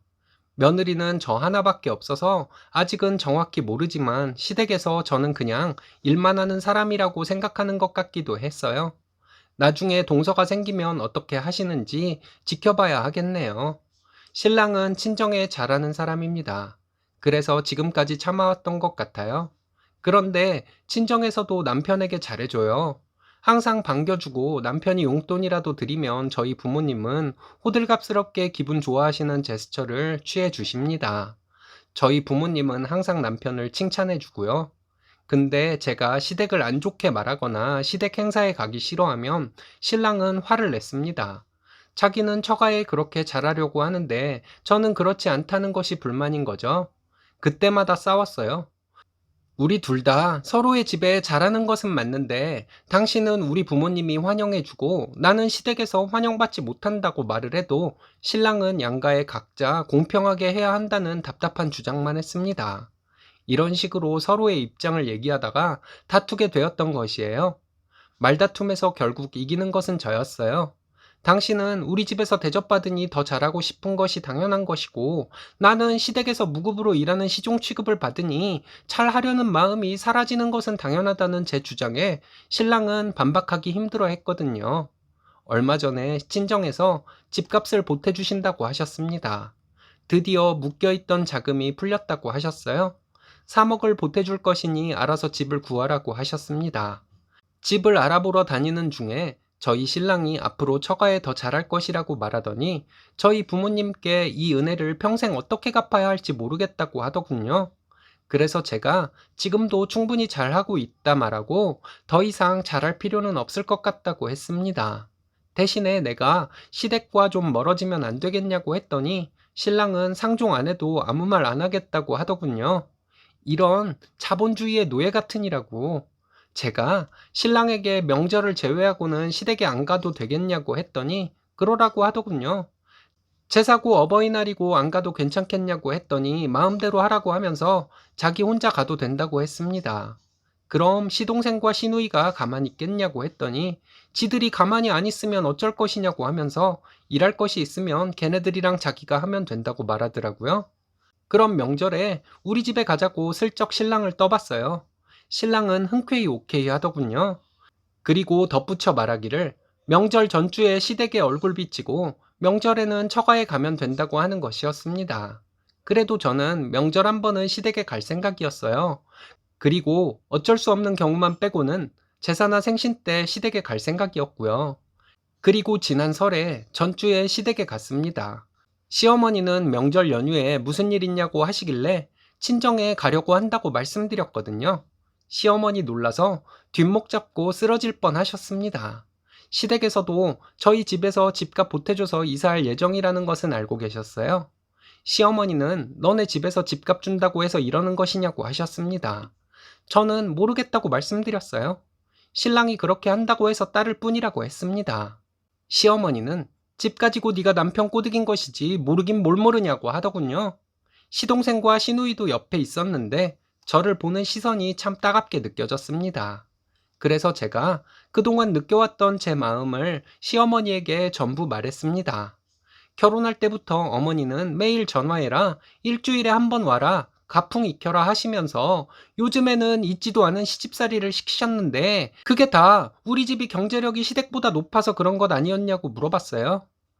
친정이 경제력이 더 좋아서 시댁을 깔볼까봐 그렇게 며느리 기선제압을 하셨는데 사실 저 처음에는 시댁에 잘 하려는 마음이었고 실제로도 노력했다고 말씀드렸습니다.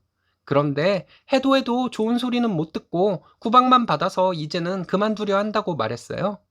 지금까지 어머니와 전화통화 내용이 전화 자주 안 한다고 혼났던 것 말고 뭐가 있었냐고 물었고 지금까지 지켜봐온 결과 시댁에 가풍이 있는지도 모르겠다고 말씀드렸습니다. 그리고 어머니께서 항상 여자는 남편을 무조건 따라야 한다고 하셨는데 명절에 우리 집에 가겠다는 것은 신랑의 뜻이고 저는 어머니 말씀대로 남편의 뜻에 따르는 것일 뿐이라고 말했습니다. 시어머니는 꿀먹은 벙어리가 되셨어요. 시누이가 나서서 저에게 뭐라 하려고 하길래 시집 가면 출가 외인이 될 사람이 나서긴 어딜 나서냐고 한마디 해주었습니다. 집안일에 나서지 말고 나중에 시집 가서 시댁에 잘하고 살 생각이나 하라고 시누이에게 말했어요. 출가 외인이라는 말 시어머니가 저에게 항상 하시던 말씀이었거든요. 출가 외인이니 친정에는 안 가도 된다. 출가 외인이니 친정보단 시댁을 신경 써야 한다. 출가 외인이니 시부모가 진짜 부모다. 시어머니가 신랑에게 넌 돈 때문에 장남이 집을 나몰라라 할 생각이냐고 물어보셨습니다. 신랑은 이러는 게 꼭 돈 때문이겠냐고, 그동안 엄마가 자기 아내에게 해온 거 봤으니 이러는 것이라고 시원한 답변을 내놓더군요. 웬일? 그리고 신랑은 제가 지금까지 참아온 것만으로도 자기가 저에게 큰 빚을 진 것 같다고 하더니, 자기가 신혼 때는 잘 몰라서 엄마 편 들어서 저와 싸우고 그랬는데 앞으로는 그런 일 없을 것이라고 시어머니에게 못 박더라고요. 제가 시어머니에게 또 말했어요. 사실 신랑이 제가 하고 싶은 대로 다 하라고 하는 말이 고마워서 이번 명절 이후부터 명절은 양가 한 번씩 번갈아 가면서 가고 생신이나 어버이날 경조사 다 챙기려고 했는데, 어머니와 얘기해보니 제가 잘못 생각한 것 같다고, 그냥 어머니 말씀대로 저는 여자니까 남편 말만 따라야겠다고 말했습니다. 그런 일이 있고 시일이 어느 정도 지났는데 지금까지 신랑은 태도가 바뀌거나 하지는 않았습니다. 그동안 고생 많이 했다고 말해주더니 자기도 예전에는 뭘 잘 몰라서 어머니 편들고 그랬다고 참고 기다려줘서 고맙다고 하더군요. 신랑이 이렇게 나오니 제가 마음이 약해지는 것 같았습니다. 그렇다고 곧바로 다음 명절 당일에 시댁에 가면 시어머니가 또 저를 얕잡아 볼 것 같다는 생각도 들었어요. 그래서 그냥 몇 년간은 신랑 말대로 해야겠다고 생각했습니다. 제가 장난삼아 신랑에게 자본주의의 노예라고, 우리 아빠 덕에 더 좋은 집으로 이사 가니까 이러냐고 말장난을 했지만 다시 생각해보니 그게 아닐 수도 있다는 생각이 들더라고요. 신랑도 양심이 있으니 저에게 이런 식으로 하는 것이고, 처음에는 잘 몰랐지만 자격지심 때문에 저를 괴롭혔던 시어머니와 시어머니 편에서 방관하고 있던 자기 동생들에게 정 떨어져서 이러는 것이 아닐까 하는 생각도 들었습니다. 아직은 잘 모르겠지만 아무튼 시어머니의 전화로부터 해방된 것도 너무 좋아요. 제 앞에서 나오는 대로 말하고 저를 무시하듯이 말하고 하는 것들이 완전히 사라지고 정상적인 대화가 가능해지면 그때나 시댁의 기본도리를 시작하려고 합니다. 그렇게 해도 되는 것이겠죠? 남편이 아내 편이 된 것만으로도 아내의 마음이 많이 풀린 것 같네요. 쓰니님 마음이 완전히 풀리면 도리하는 것을 시작하셔도 될 것 같습니다. 오래 걸린다 해도 누가 뭐라 할 사람 없을 것 같네요.